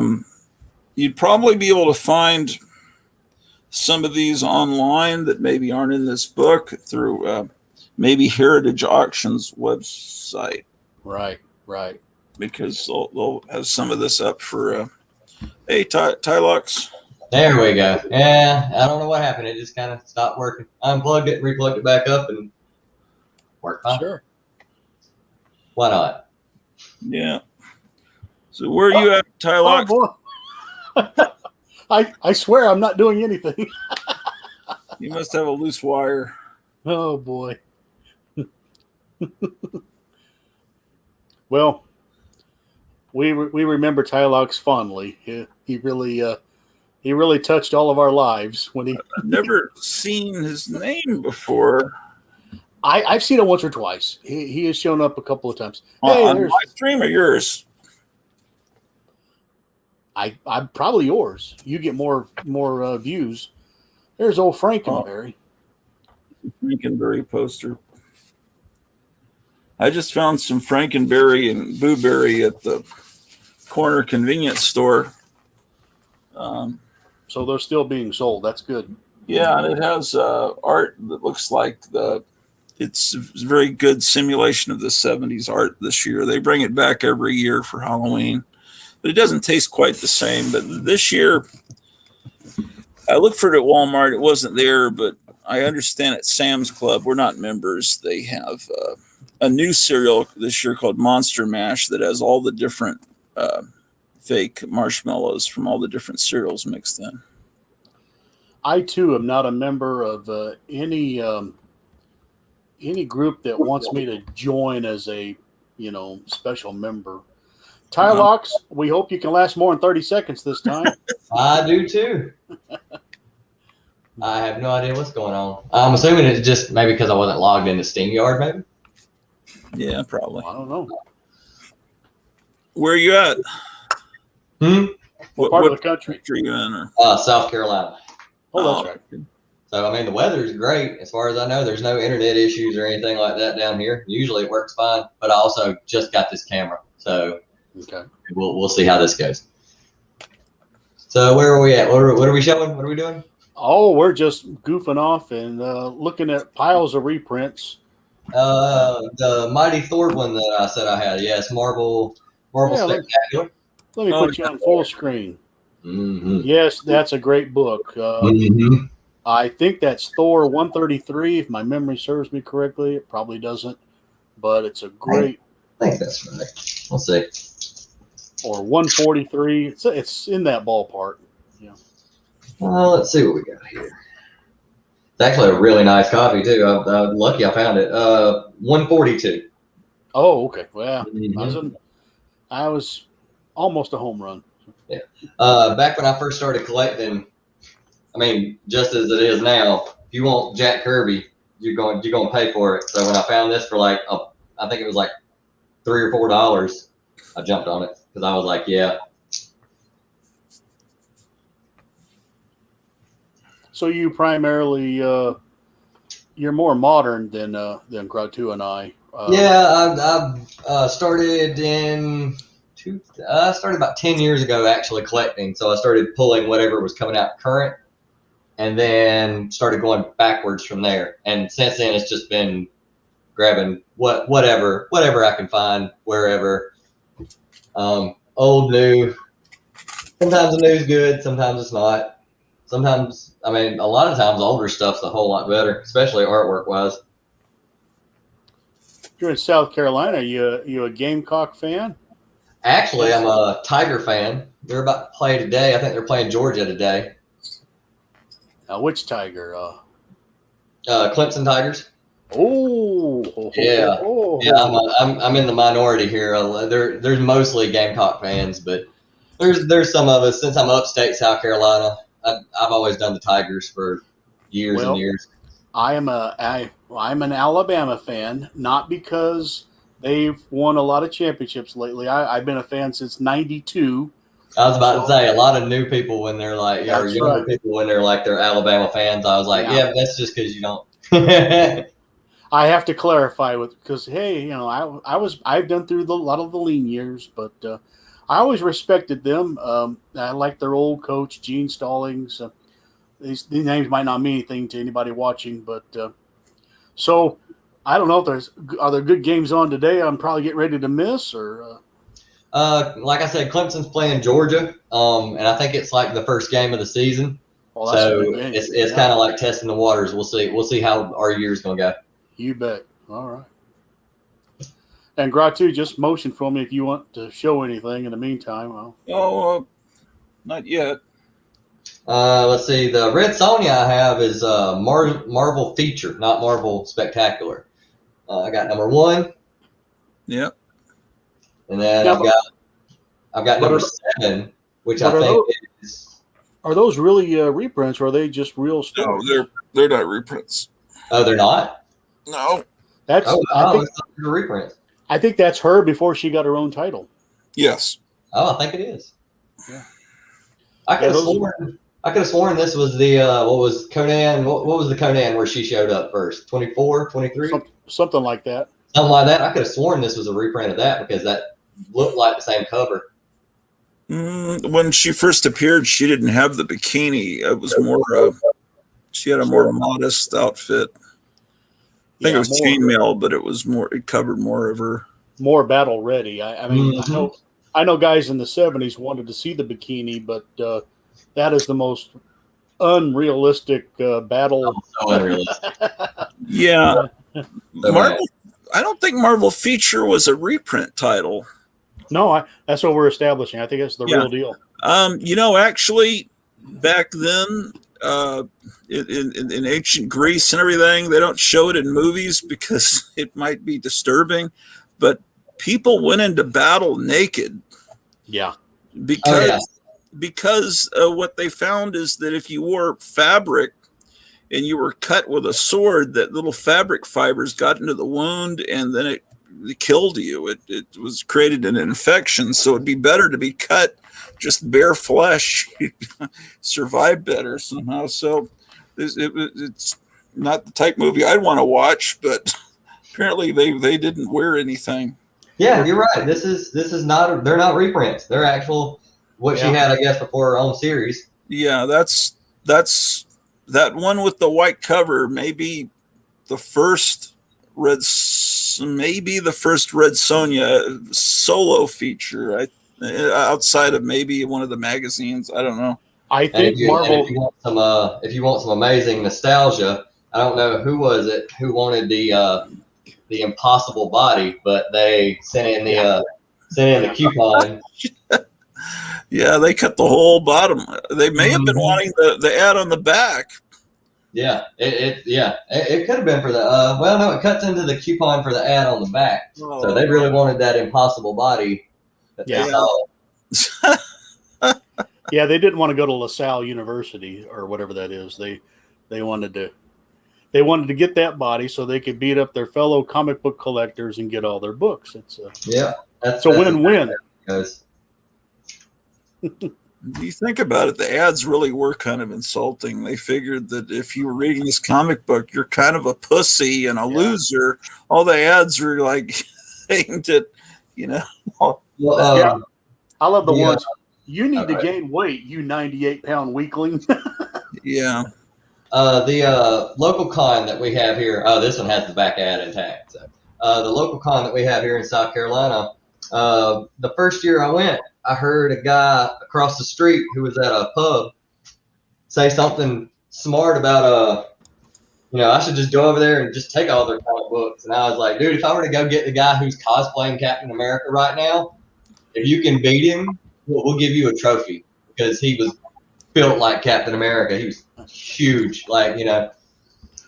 There was a guy behind the counter back in the maybe 90s at Lone Star Comics here locally, and it's like usually there are these bearded guys, or just there's a certain type person that works in a comic store. This guy was like a superhero, and then his arms were these giant arms, had all these cuts in them, like Conan would have, or Tarzan, as was described in the books, as having scars everywhere. I mean, you could tell they were from swords, and he wasn't like a cutter or some goth guy. And I realized, okay, I didn't ask him, but I knew he was part. They have something here called SCA, the Society for Creative Anachronism. I don't know if it's nationwide, but there are these people that go to Renaissance fairs, and they sword fight, and they do all that stuff, with axes and fight. They're nerds that actually are fight with weapons, and so those were probably actual wounds he'd gotten from really doing the real thing. But I'd forgotten about them. I wonder if they're still around. Is that a nationwide thing? You've heard of the SCA? I've never heard of it or anything. I do know I do go to Renaissance festivals and stuff like that, but I didn't know if there was I know they're a tight knit group, but I didn't know there was an actual name for the stuff they do. I mean, how could you read something like that and never expect to want to get muscles like that and stuff? I mean, this was the greatest propaganda ever for living healthy and working out, at least when you're younger, while you can. If you go back far enough, there are ads for girls to gain weight instead of losing weight. Yeah, because back in the 50s, being voluptuous was important.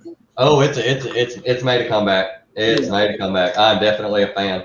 The Betty Page book that's currently out, I'm pulling it, and I absolutely love it.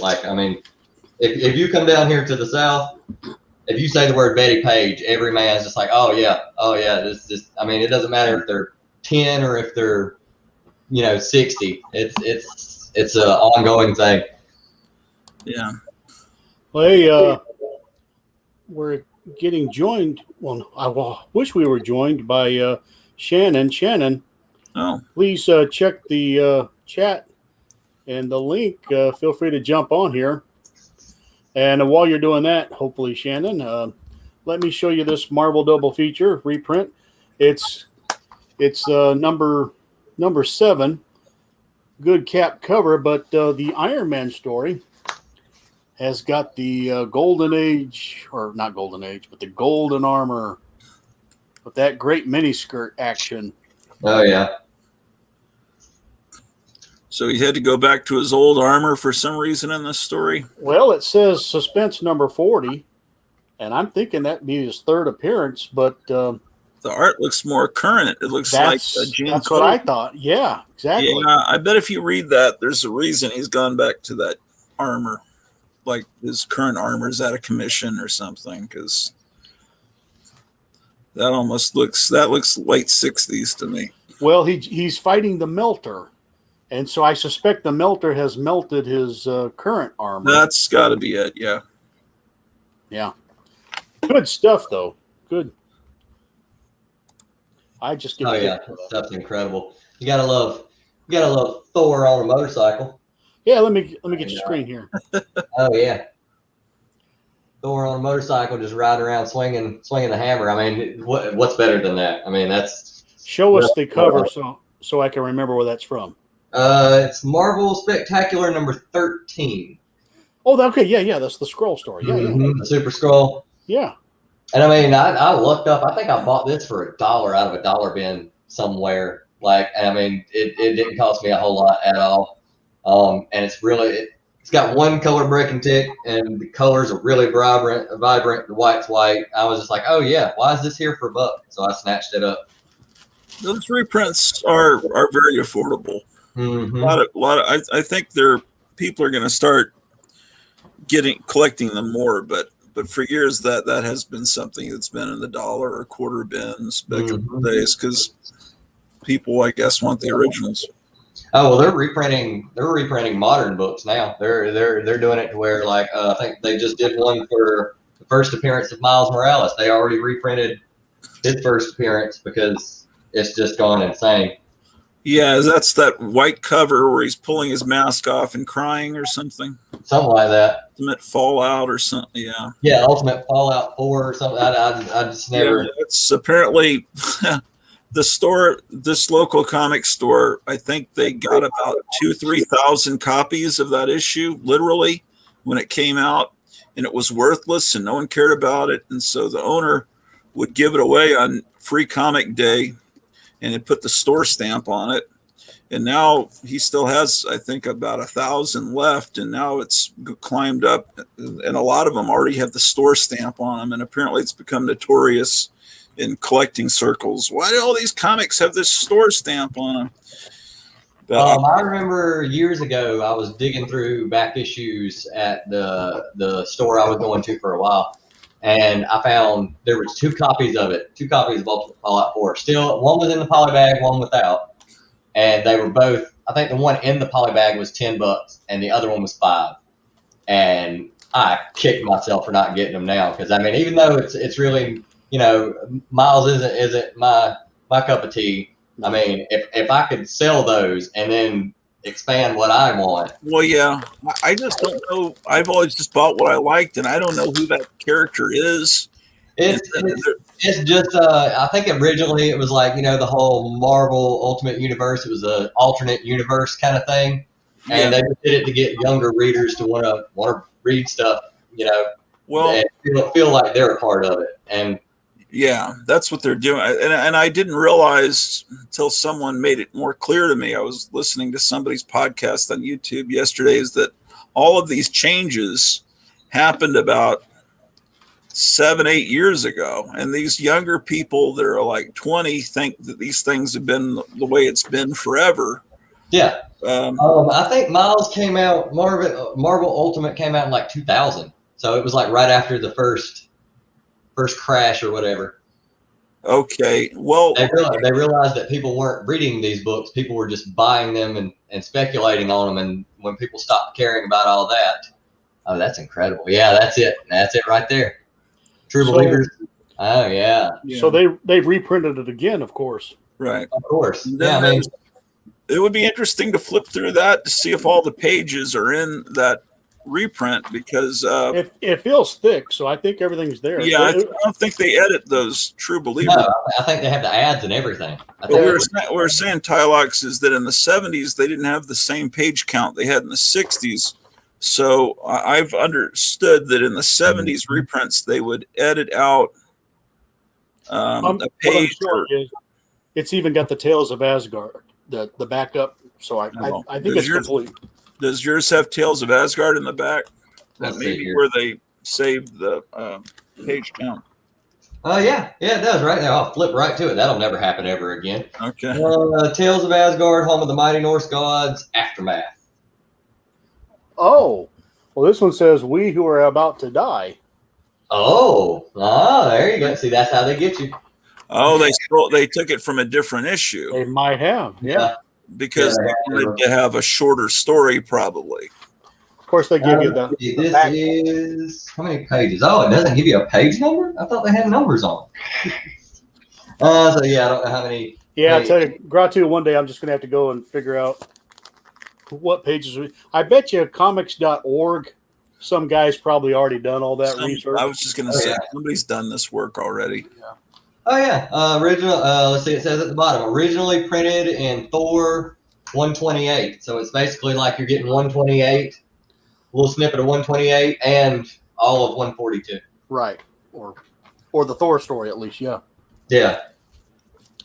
Now, Tylox, you may not recognize this, but Grau 2 should.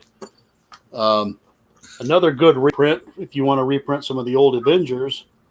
This was the Kree Skrull War, where they would take like 3 issues of the Avengers. There's a Super Skrull. And they give you this nice wraparound cover. Oh, wow.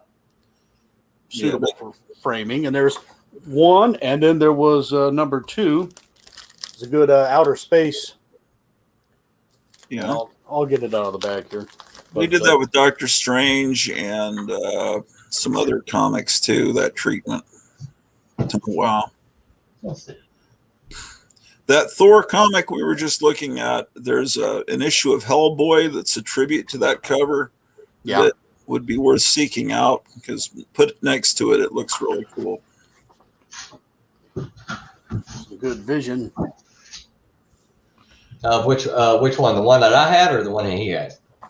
You had the one you had. Well, that Thor cover. There's this is the same. It's Hellboy is fighting some guy that's about to throw a bunch of bricks at him. It's the same. Oh wow! I don't know what issue it is, but see that's something that I missed out on, because there wasn't a whole lot of like in South Carolina. There wasn't a whole lot. I'm assuming there wasn't a whole lot of people either who bought like stuff like Hellboy and Neil Gaiman's Sandman and stuff like that, or they bought it and they just held on to it. So finding that stuff in back issue bins and stuff like that is actually kind of rare here. Do you have many comic stores close to you? I have 2, well no, 3 that are about an hour away. That's why I just get my stuff through the mail, because I can't always drive an hour away. Right. And wear and tear on the car. Sure. There's 3 that are like an hour away, and then there's a flea market in Anderson that's pretty huge. There's a guy there who sells comics. And then if I want to drive about 2 hours away, I can go to Columbia, South Carolina, the capital, and they've got one comic book store there. I think there's one also in Spartanburg, but it's like an hour away. So I've got a few here or there, but they're all like an hour drive. If I've got somebody who wants to go to the store with me and make a trip out of it, and we do it as a group, then I'll go. Yeah. Plus, they chip in on gas too. So. Yeah, we're still looking to try to move somewhere, and we're looking all over. We've looked at houses in South Carolina, North Carolina, Virginia, everywhere. But the cost of living here is really cheap.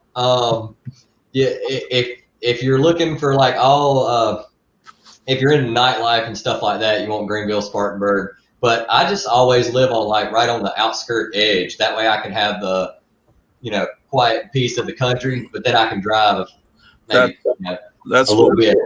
That's what we want. And and the property tax is so high here. They are not here. Oh wow, what is? Epic Collection. Okay. Do you have any of these tie locks? I don't have any of those. I really recommend them. They're good stuff. Real good stuff.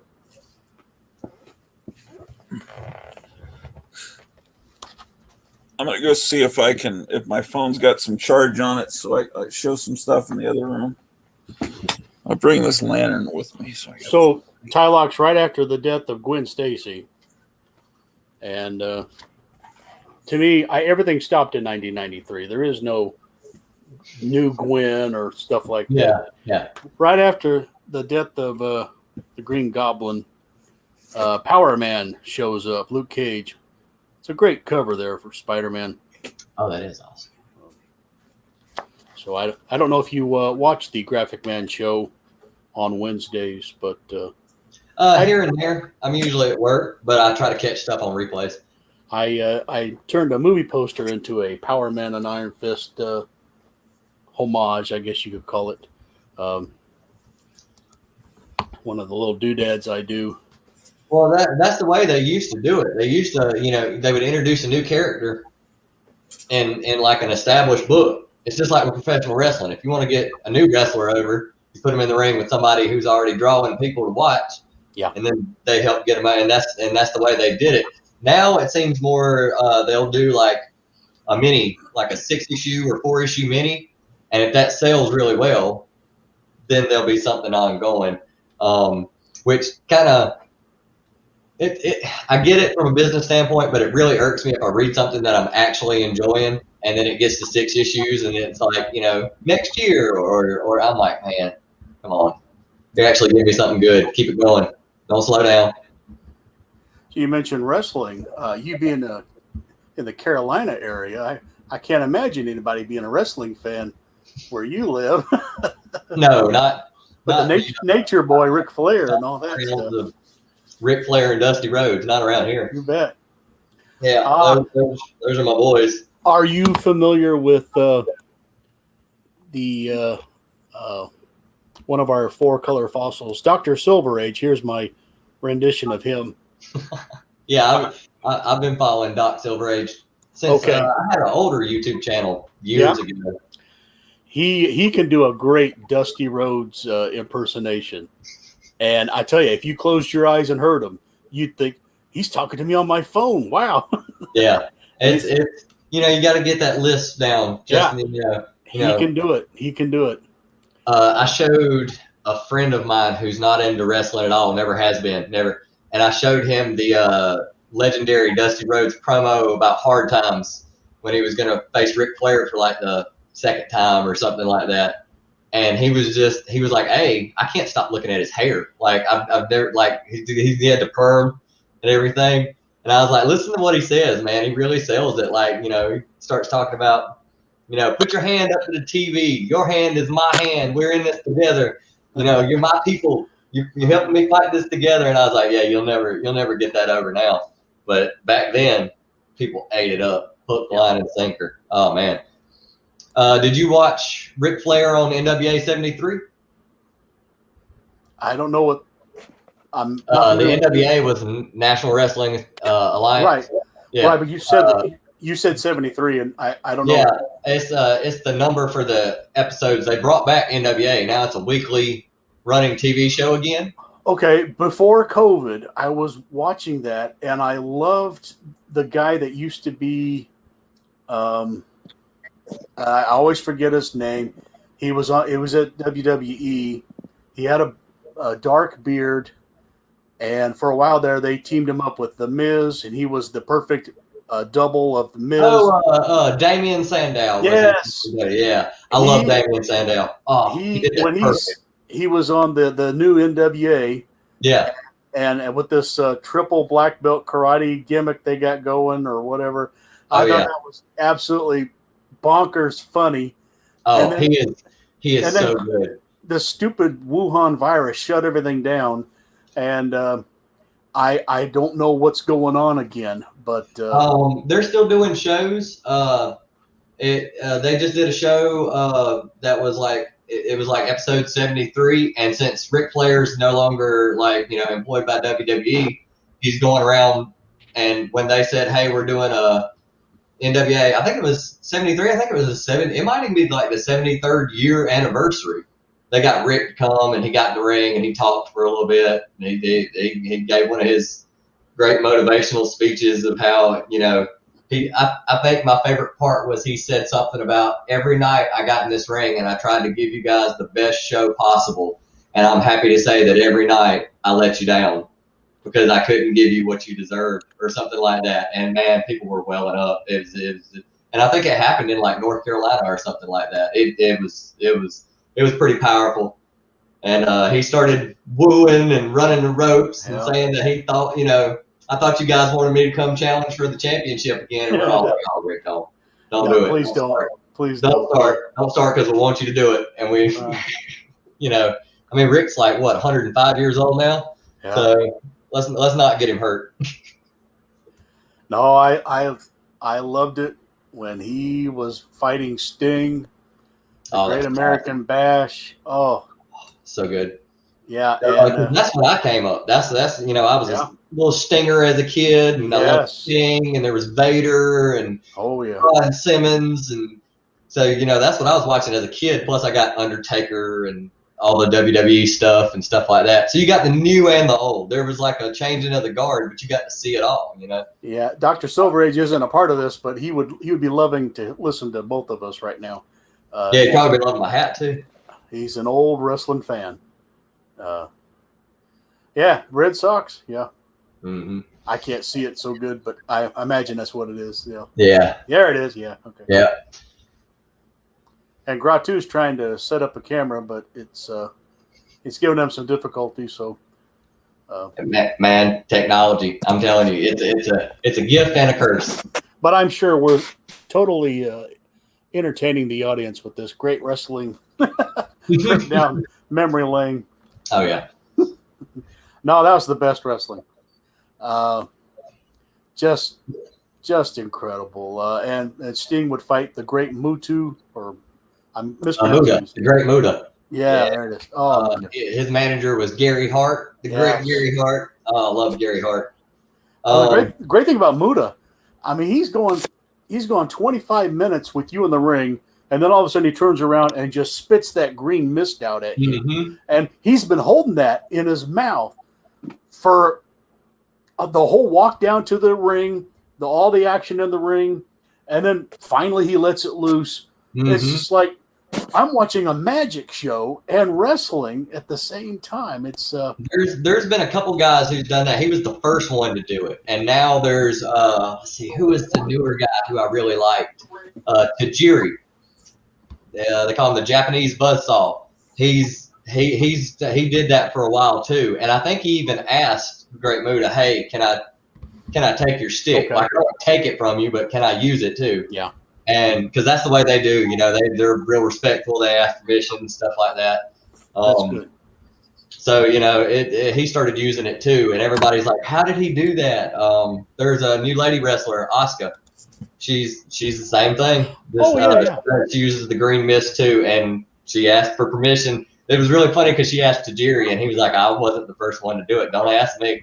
Yeah. Like you gotta go up the chain of command on that one. Gratu, we have an image of you frozen in time. Yeah, I don't know what's going on with that. I think I tried to leave it. Wasn't that a title at one point in time? Frozen in Time? Wasn't that a comic book title at one point in time, I'm assuming? Or a title of a story, yeah. Yeah, something. It had to be Frozen in Time. Just kick that guy out. Okay. Spam Risk, and then I'll be the only one. I have never spamming us. I've never kicked anybody out. That's too bad. Well, there we go. All right. Let's see. Yeah, I was hoping I could go and organize some books, but this time the microphone was screwing up. And by the way, thank you for showing that great pulp book. That was good stuff. It's written by Robert Lesser. I imagine it's on Amazon. Now that I look at this Marvel Spectacular, there's a little green blurb thing that says something about the Fantastic Four. From the edge of infinity, he comes possessing all the blockbusting powers of the Fantastic Four. I wonder why they, was that a thing where they just wanted to, put the Fantastic Four's name there just they would call it nowadays clickbait, get you to buy it? Or No, they had a good reason for it. He, the Super Skrull gets his start in Fantastic Four number 18. So they were advertising is what they were doing. Yeah, they were reminding you, hey, remember that crazy guy back then that had the entire – and it's a nice way to remind you, hey, this dude has the power of the entire Fantastic Four. Yeah. So in effect, it's like Thor is getting ready to fight all Fantastic Four.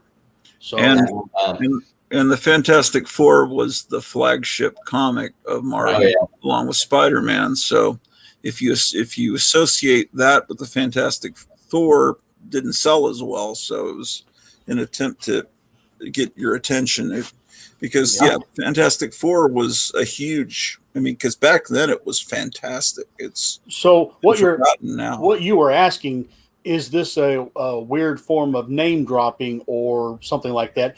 And maybe you could make the case for it, but it was let's just say well deserved, or they had good reasons for doing it. Yeah, but he's a villain from the Fantastic Four. Right.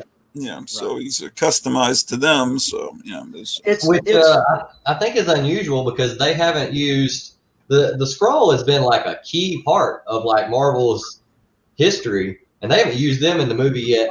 I don't think at all. They used them in Captain Marvel, but they turned them into pussies. Oh, okay. They were peace loving. It turned out, and misunderstood, and so Captain Marvel was helping them in as immigrants. It's, you know, they. Yeah, I was about to say that's not. Well, Because see, that's where they mess up. It's like I said earlier about wrestling. If you wanna get people to come watch something, give them a bad guy to fight. Let them lose that first time.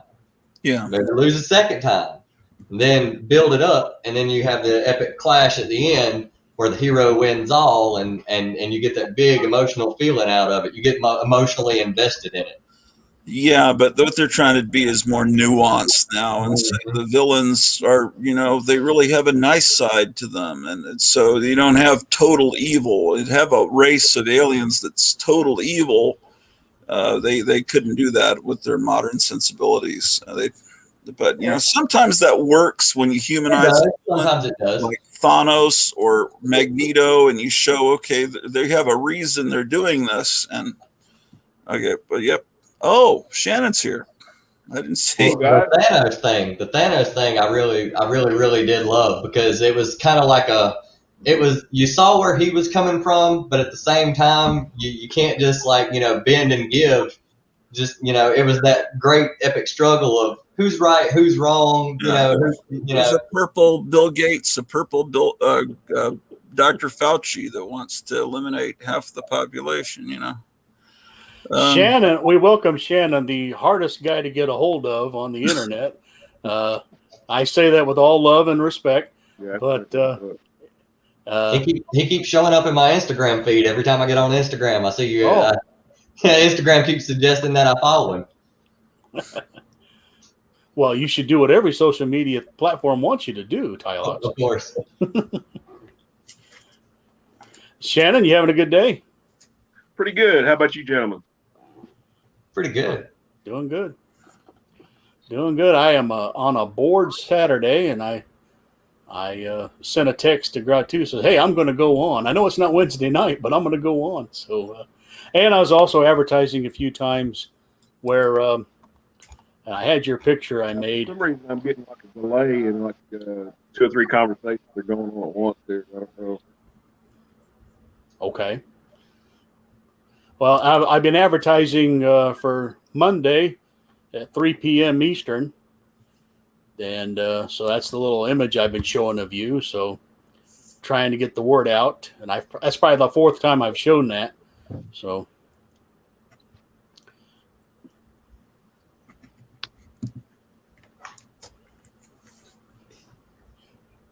Are you still on a delay? Sometimes it's good to leave and come back, and sometimes it fixes it. Shannon, how many fingers? Go out and try to come back. Okay. Because I'm getting like multiple audio going on here. I can't understand anything. Okay, sir.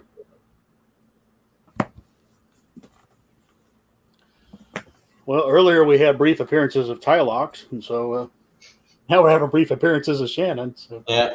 Why not? Everything's working so well today. Hey, Gratu, I think you were quitting books about this time, but did you ever get that book? Yeah, I have that issue. A lot of people hate that, but it wasn't bad. It's really expensive right now. It's probably a novelty by now. I mean, yeah, it's for some. I have it in my collection too, and I was, put my collection in my CLZ to know what I have and don't have, and it also tells you, I guess what they're worth. I mean. And it was like a $40, $50 book. And I'm like, wow. Like, I don't remember anything that great. A couple of decades ago, people were really, throwing stones at it because it was just this dude that they took a picture of and said, hey, let's make that a comic cover instead of drawing the character. And they had done that earlier in a Marvel team up with Spider-Man and Captain America. They had 2 guys dressed up standing on a rooftop. If you think hard, you'll be able to picture it. I don't remember that. Yeah, and that wasn't a bad image of the guy looking as Captain America back in the 80s. Wasn't too bad. But they didn't do that too often. Shannon's coming back in now. Hopefully it's a little better now, Shannon. Yeah. Hey, guys, I was getting like multiple video and multiple audio there for a while. So did you see the image I showed of you on screen? Yes, why'd you do that to me anyway? I thought we were getting to be friends, you know. I just took a nice little picture of you from one of your videos, and that's about the fourth time I've advertised that we're hopefully setting up between you and me Monday 3 Eastern. Oh yeah, for the commanding thing, yeah, I'll be ready to go. Fantastic. Gratu, how's it going? Good. How are you?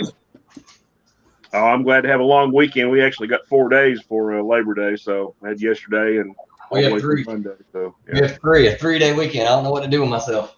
Yeah, actually we got 4. We got yesterday off too. So, well, Tylox, it's good to meet you. I recognize a Southern accent. Where's that from? South Carolina. There you go. Yeah. Yeah, I'm in Kentucky, so. Yeah, it's weird because every time I meet like another Southern YouTuber, it's never in South Carolina. It's always Kentucky or Tennessee, and I'm like, yep, just out of reach where I couldn't never go, digging with or go hang out with or anything like that. Just far enough away, Yeah, I understand. Well, I was kind of surprised and pleased. I found Eric Breen, and he's like an hour and a half away, and I think Jambo Comics is probably about an hour. So that's pretty cool. For the longest time, I think the closest person to me was old Howler Mouse. Oh, Tim, yeah. Yeah. Yeah, he was one of the first YouTubers I watched. I mean, me too. I've been on here like 10 years, so it's been a while. I don't know if you guys have been keeping up with the whole comic book community award thing, but I just talked to the guy who was doing it, and I was like, great idea. Love it. Getting everybody to know everybody and stuff like that. I was like, but dude, there's been so many YouTube channels for comic books that have been around for, Captain Strangelife's is almost 10 years in. 11 or something. Oh, yeah, well. And Howler was one of the first guys I found. He's been around 8, 9, 10 years too. And I was like, let me impart some knowledge. Let me blow your mind. Yeah, that was Hans, Captain Strangelove. He was like the first guy that I saw on here. Him and Sleepy Reader 666. You guys know him? Damien. Yeah. And had a buddy of mine from Phoenix named Tom. He had a channel called Hippies Collectibles. He had a good channel. Yeah. I just talked to Tom a little while back, and I was like, hey, where's your channel? And he was like, I'm making a new one. I got to upload everything. And I was like, well. Yeah, I saw him a few months ago do one, and after that he disappeared. So, yeah, guy collects comics and posters and Civil War memorabilia and old letters. And it's just music. He's like me. He's a musician, and he does a lot of that. Same for me. Yeah. So what are we looking at, Jen? So there you go. Was it a Les Paul or a? It's a Les Paul, but it's an Epiphone. Epiphone. Okay, cool. Yeah, I got my actually got my Fender Jazz right here. So yeah, been plunking on it. I'm actually about to pick up a P bass. Oh yeah, cool. So what do we got? What we looking at, gentlemen? Reprints. Reprints, yeah.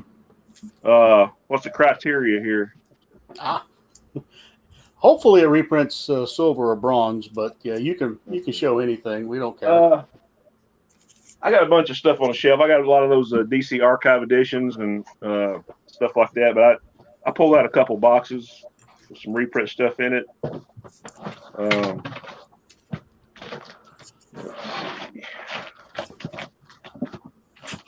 Not to go backwards, but yeah, there's my copy. Yeah, there you go. Yeah. Mm-hmm. Newsstand.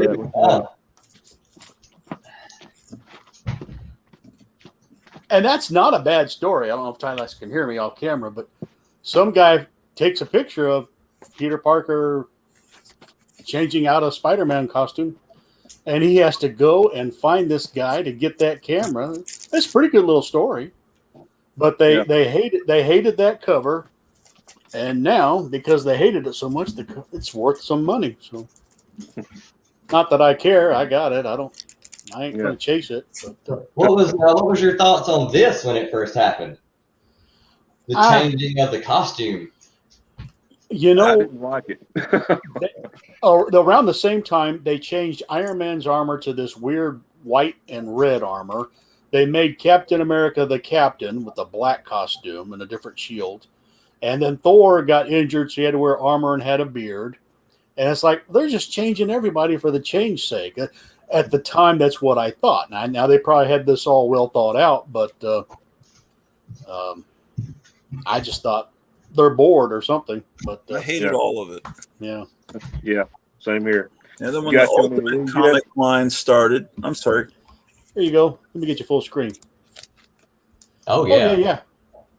Yeah. Those are those good reprints. Reprints a lot of the Fantastic Four and the early Avengers stuff. Of course, I'm a big fan of these picture frame covers too. So yeah, here's number 2, great Doc Doom cover. Yeah, on one hand that's great, but then I thought, you could have shown the Kirby. Yeah. Yeah. I got mixed feelings. So it's still they good. give you something new, a new cover. Sure. Number 3. And I do love those picture frames. That's a wonderful era because that's like when I was first really going by myself to the 7-Eleven to buy comics. They had those picture frame, the early 20-cent era. Oh yeah.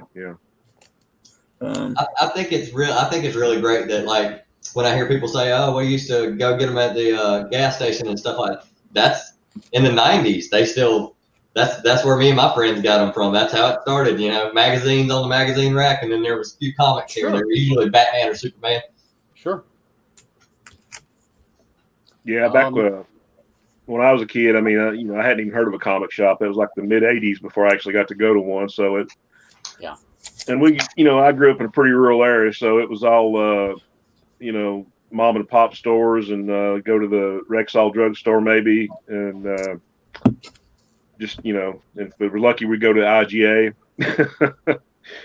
So, and I got a lot of stuff like from cousins and friends and stuff that, once they got past a certain age, funny books are for kids, So, that's another thing too that nowadays people wouldn't think about doing. You get a new comic book and you read it, and you would never think to just go up to one of your friends and be like, "Here, take this home and read it." And right. Give them something you just paid for, or something like that. They take it home, read it, beat it up, and give it back to you. You wouldn't care. It's true. Yeah. It's weird. There's a guy that's a coach at a local high school. He buys all these comics, and then a week or two later, he brings them all, a big stack, back to the comic store owner and hands them to him. And then he gives him his books for that week free. He doesn't want to save them. He just wants to read them. He's like someone from another era. Yeah. I've actually been too lazy to drive like an hour away to like comic book stores to trade in books or anything like that. See if I can get something for them and store credit or whatever. And I've literally went and gave them the Goodwill and just been like, here, just, because I know some kid's going to be walking through Goodwill or, a thrift store, and they're going to look down, they're going to see it, and it's going to be like $1, and they're going to, want it. Yeah.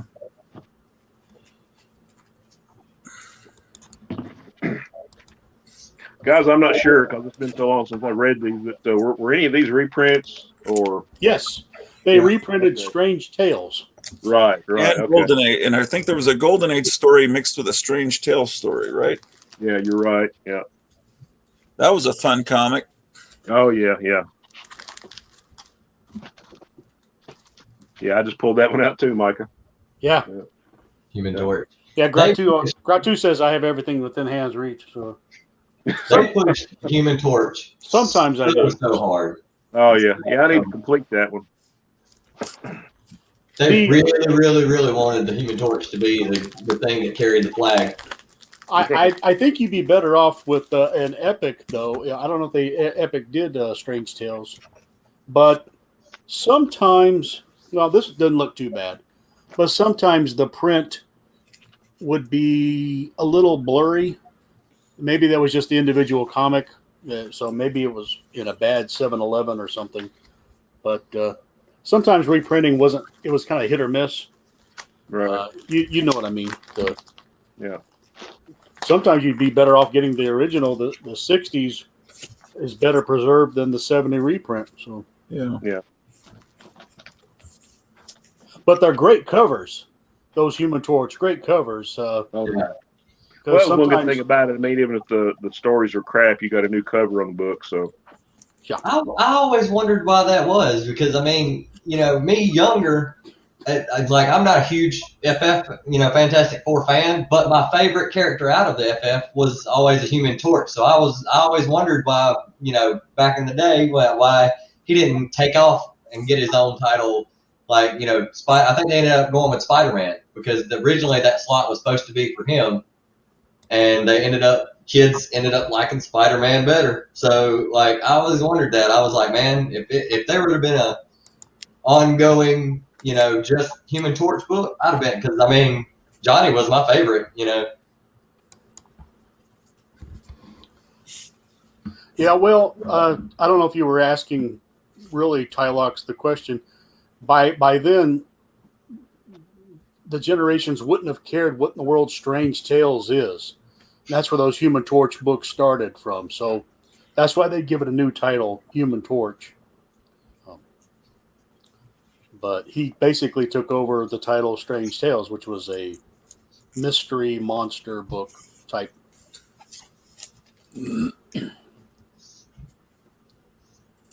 Dr. Silver Age is observing us. We got to be on our best behavior. Ask him how much he likes my hat. Hey, Rod.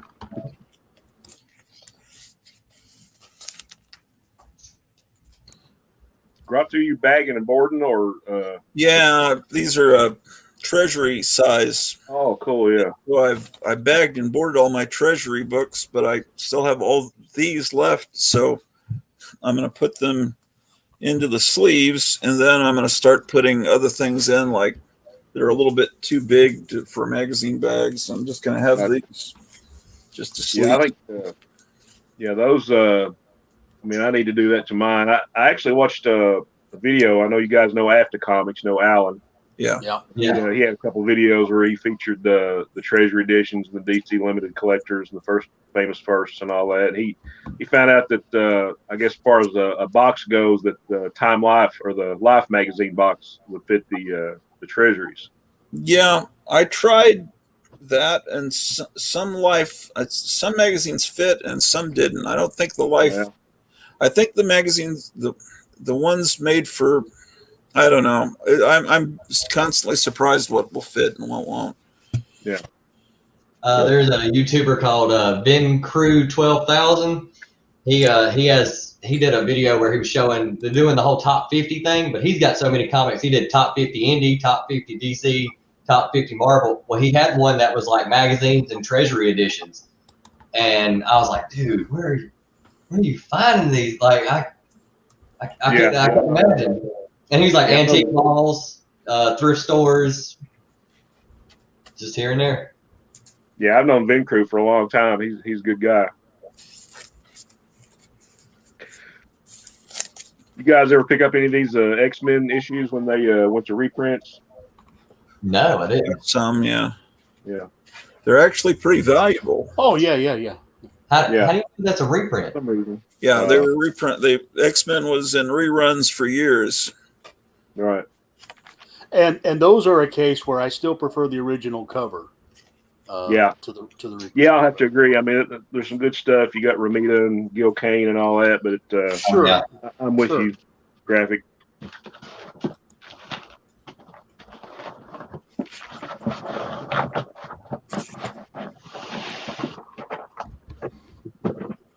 Yeah, I have to be very careful when I say something disparaging about Gil Kane, because Eric Breen and Dr. Silverage are Gil Kane fans. And I'm a huge Gil Kane fan. I love Gil Kane's work. I've always thought I can't really say he'd be underrated, because I mean everybody knows who he is, but he was always one of my unsung.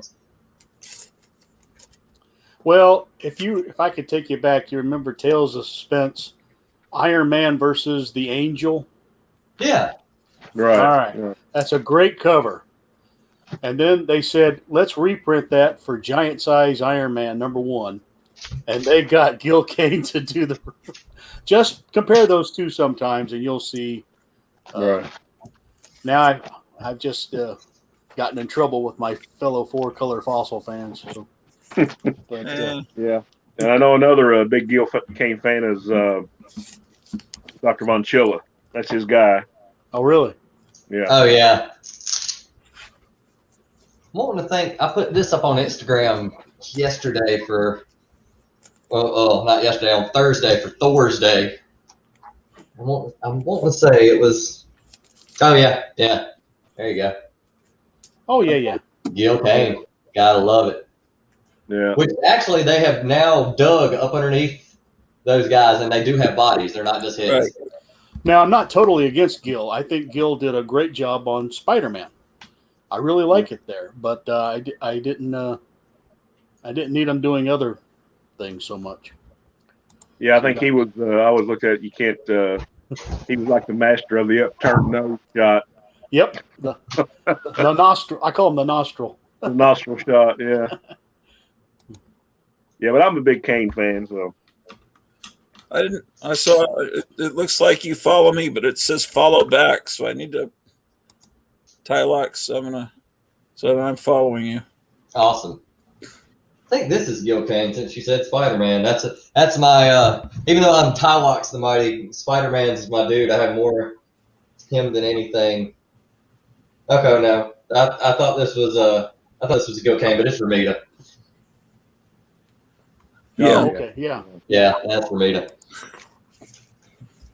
I think I won that issue from Night Tiger on his Christmas show. He did a trivia contest, and he was giving away Spider-Man comics from around that era. You guys shown any of these yet? No, We talked about them. was just kind of goofing off with Epic. A lot of the Epic trades Oh, okay, yeah. and a lot of the Marvel Super Action. But those are the these best. Great. I mean, these are kind of like DC's 80-page giants and the 100-page giants. I mean, you get all the classic Silver Age reprints, and once in a while they throw some Golden Age stuff. And it's actually a Silver Age comic, so it still has that feel for that era and the smell and everything. So Yeah. And it's not super expensive. Yeah, talking about the smell, I'll get an old comic and if my wife's around, I'll like stick my nose in the middle of it. So I'll just smell that. That's a comic book, As soon as I pulled this out, out of the plastic, the smell came. But yeah, that's Gil Kane. There you go. Yeah. That's one of my favorite issues right there. I love it. Yeah, he did great stuff. And I'm one of the first to tell you. In the 80s, Yeah, as soon as I pulled it out the bag, I smelled it. I was like, oh, that smell. in the 1980s, It's like a drug.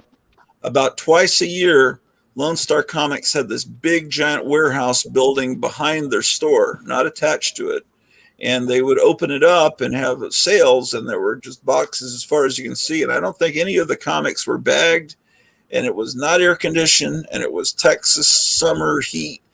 And you'd go in there and you'd just be overwhelmed by the smell of these heated up comics that were roasting. It was really pretty wonderful, even though I don't think it was doing good things to the whiteness of the pages, probably. Yeah, I mean, I've never tried cocaine, but I'm sure, to me, it's probably like the same kind of rush. You're Yeah. That and the smell of Play-Doh. But my wife that's a good doesn't one, too. understand that. Yeah. She doesn't agree with me on that smell. I've got a weird one too. The smell of when they like tar roofs or tar roads. Yeah. I love that smell, and I have no idea why. Well, they were redoing a parking lot just a block from here yesterday. I walked by it. It's like, what it brings out to me is when I'd go to Six Flags over Texas, the amusement park, and the asphalt was cooking. And that smell of the blacktop reminds me of an amusement park. And I think that's why I get that nostalgic feeling for that. So. Shannon, are you always tied up on Wednesday nights? Yeah, I'll work evenings. So unless I had like a vacation day or I took a personal day or something, I'll be working from like Same for me. 3:30. It's kind of like the one night I've been able to find where no one else is doing much of anything. So I've been able to kind of just grab that as a territory. Yeah. What are I appreciate you doing that on the day I can do it. That means a lot. Yeah. The main events on the days of the week? Like Saturday is the auction that Right. it's on. And then what's Sunday for a while, Night Tiger was doing things on Sunday. Is there I'm just trying to think, what is the main, I kind of would like a radio, like they used to have a TV guide. They had a radio guide before TV that would, I wish there was a guide to when all these things go on. And I know that Friday night, they've got a long stream, Nerdrotic. You guys like that guy? Yeah, I think he's kind of too big for me, though. Oh, he's big. Yeah, he's also very political. You'll see these comments in the side, and I try to highlight all of them, unless somebody's saying hi to somebody else in the chat. You know, who cares? Yeah. But I try to highlight those. But those other big channels, those comments are just flying by. Yeah, flying by. And they only go and look at it if somebody gives them some money inside the little statement. And so it's like, how can you be a little guy asking a question to these super duper big dudes? So yeah, that's not their fault. I realize that, but I have no illusions. I'll never get that big where I won't ignore people that are asking a little question in the chat. And that's kind of the respect I hope they show me if I'm chatting there. So sometimes these guys are too big, and I know they have people helping them or policing it. Well, they've got like 10 or 20 people, not just 4 on Friday night. I was about to say, like, what is it? Spine Ticks. I watch their show every Saturday or whatever because they review modern books or whatever, and they will a million times they will stop every time somebody comes into the chat. They stop. Hey, how are you? You know, nice of you to join us. They acknowledge you. Those they are engage nice. You. You know, they hit the nail on the head when it comes to stuff like that. Yeah. That when I after Stargirl the other day, the show popped on. It was that I Love Puppets, the Eric Breen's friends, and I went on there and just said hi in the chat, and they just immediately stopped like I was some celebrity. And it's like Gratu's here. You know him. He's hangs out with Graphic Man and Eric Breen. It's like these puppets, these little Muppet guys are all. That was funny because they were reviewing Stargirl right after it aired. By the way, you guys are talking about a kind of like a TV guide for chats. Last Wednesday, I had Jambo Comics on, and I wish you guys could see some of our private talks with me and Dr. Silver Age. Sometimes after the show, we have really good talks that, but they're not meant for everybody to listen to. Sometimes we're trading, what's your phone number and stuff like that. We don't want everybody to hear. Yeah. But I was asking Jambo because he was mentioning that he goes on these other shows, and we might pull the plug here soon so I can go check it out. But Jambo talks to the Gray Man, guy from England, right? Saturdays 2 Eastern, which is coming up. Oh, and then on Monday nights, Jambo talks to some guy called No Faces. No Faces comic chat. Yeah, is that? I don't know. I've never seen him, so I wrote him down real quick when he told me about him. I thought I'll give that a. Now, hopefully, I've made all 5 people that are watching. There were some other good shows. I kind of like Thinking Critical. I think it's called. Yeah, Brain goes on that. He's like Eric Breen's friend, and for a while I was just saying the guy with a white couch behind him, and Eric Breen said that's the. And, I'm gonna look it up. I'm gonna look it up right now because there's some names that I don't know. See, that's what I love about YouTube is for everybody you do know, there's 10 other people you have no idea, and then next thing you know, you find somebody who's exactly in tune with what you collect and what you like. I just put up my Nova collection video, and now I've got people commenting on it, being like, "Oh my God, I love Nova too!" Like I thought I was the only person, there's not a lot of Nova fans out there, and that's the way you find people. Yeah, Dr. Silver Age here says some of the best conversations take place off camera. He's right. Me and the doctor there, we solve everybody's, the world problems, politics. Oh yeah, piece of cake. Yeah, piece of cake. No one listens to us. You guys have depth. Oh yeah. Yeah. You guys think we're just pretty faces, but we actually, we know some stuff. Thank you, Doctor. Yeah, he just subbed to your channel. Appreciate it. I've been watching his channel for the first time I got on YouTube. I wish I'd never deleted my old channel, but whatever. But yeah, I've been following him since about 5 years. Yeah, Rod's one of the great ones. We have a phone conversation probably about every other week or so, and we talk about a lot of stuff. He's got great taste in baseball teams too. Oh, well, if you think he's got great taste in baseball, where is it? I may have deleted it to make room for something else. I was about to say, you the graphic man, you did a video where you just showed like all baseball. There it is. Did you see that? Yeah. So. Yep.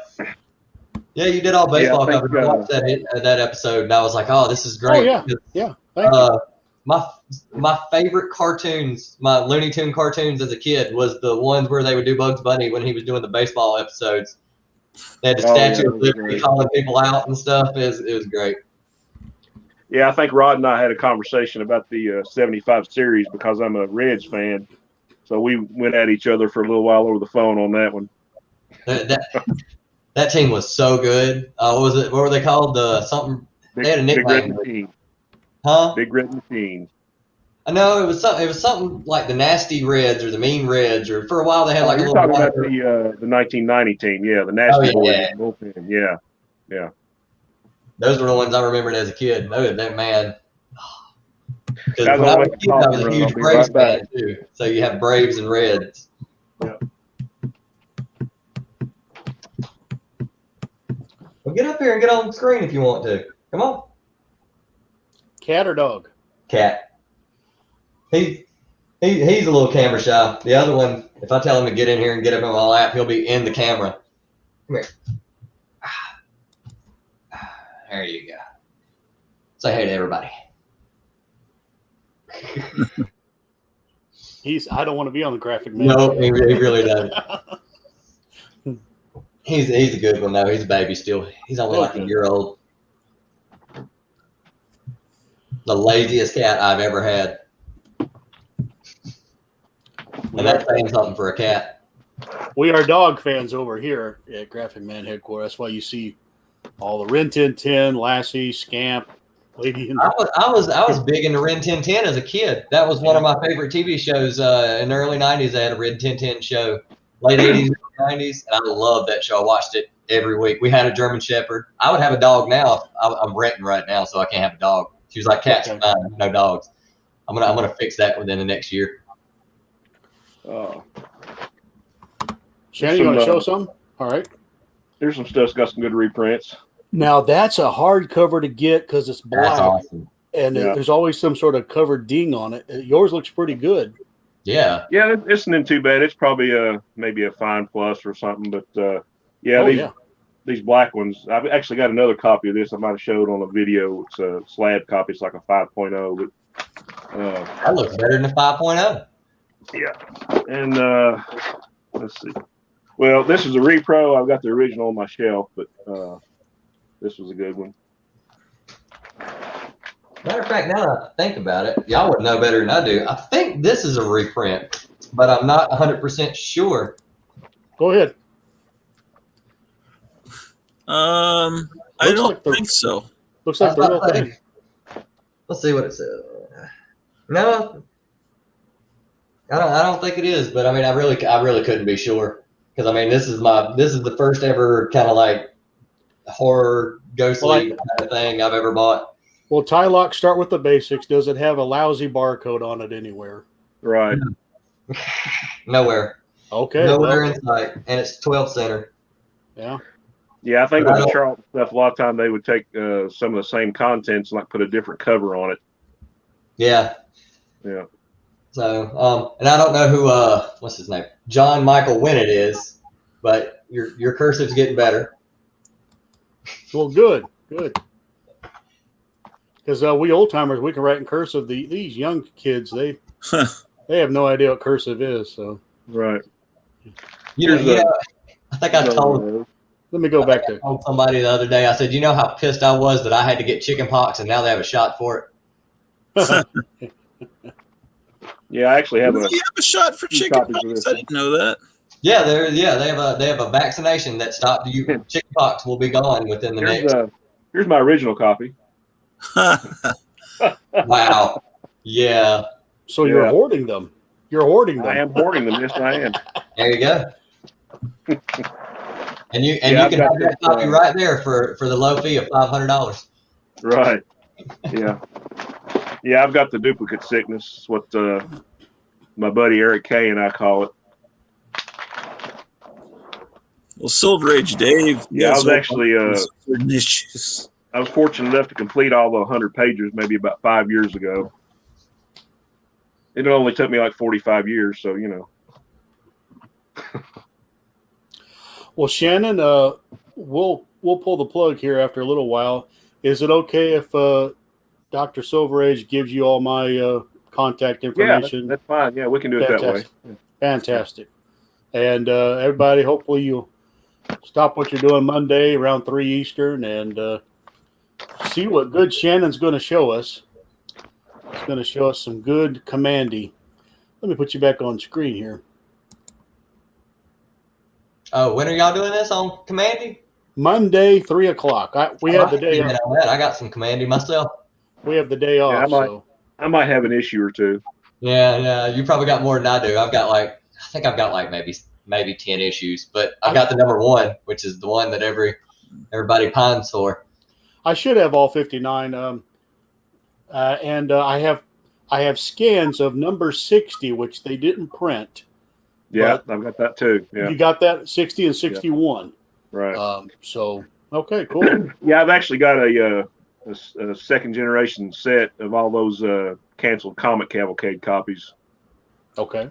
One of the first YouTube mysteries I unlocked was watching Howler Mouse's channel about how much he hated Booster Gold. And then I think they alluded to the fact that Booster Gold was actually somehow related to Commandy or was Commandy, but it was like some kind of time. Right. Thing. And if you want to see a man almost have a nervous breakdown on camera, he was just so upset that they touched Commandy because that's.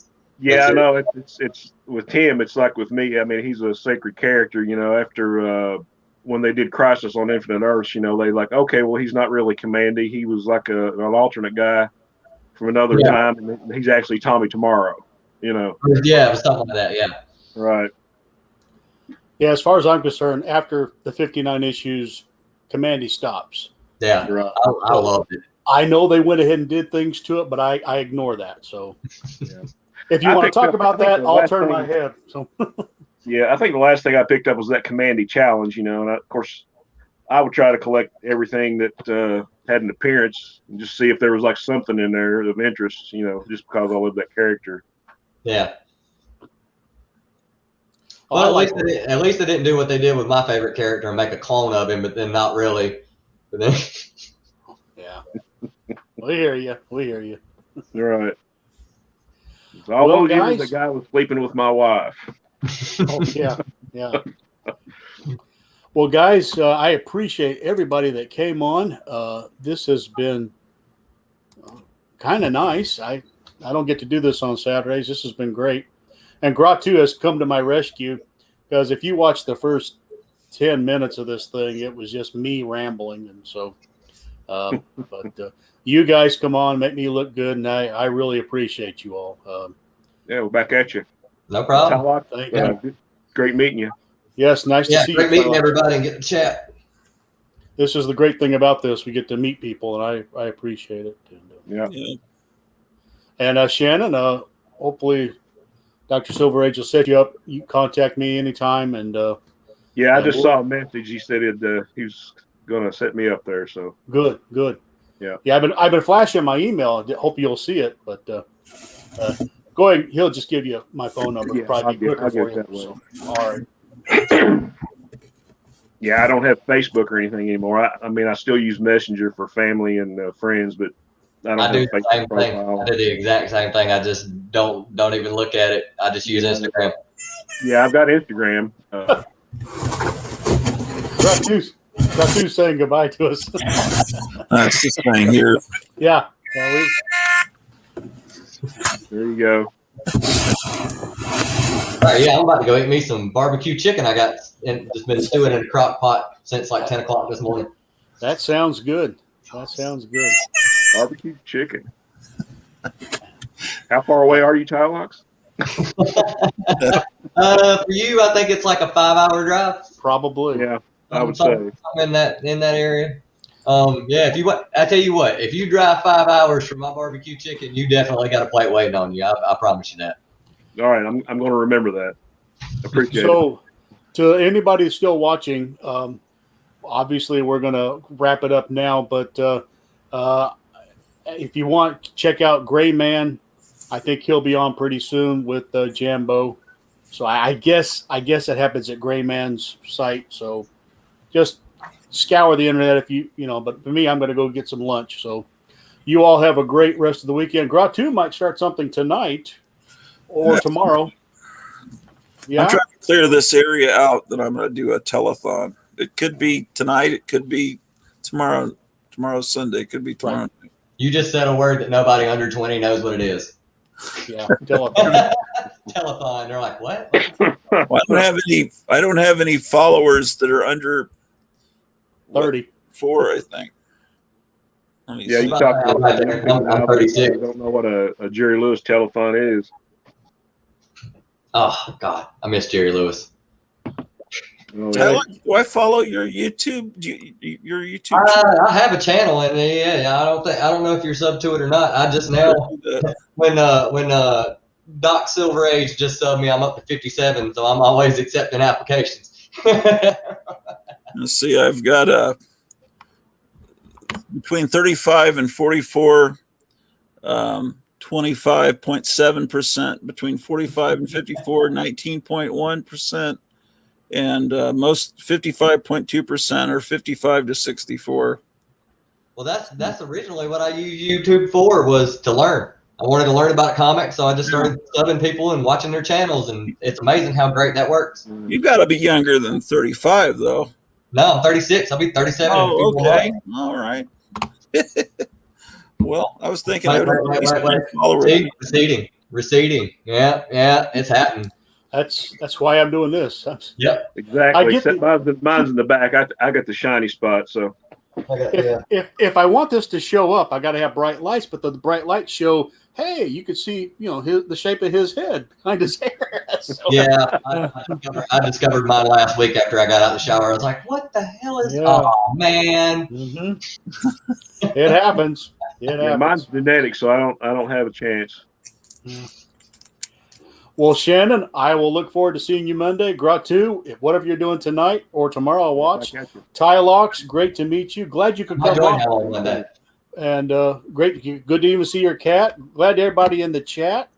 We had Spinner Rack, Dr. Silver Age, Eric Breen, bunch of people. I appreciate you. And, of course, now people will start watching it on the rerun. So thank you all for watching. Thank you all for coming on. Appreciate you. And I'm going to go see – later, I'll go see Gray Man. So you all have a good day, and thanks. Thanks, guys. Sure.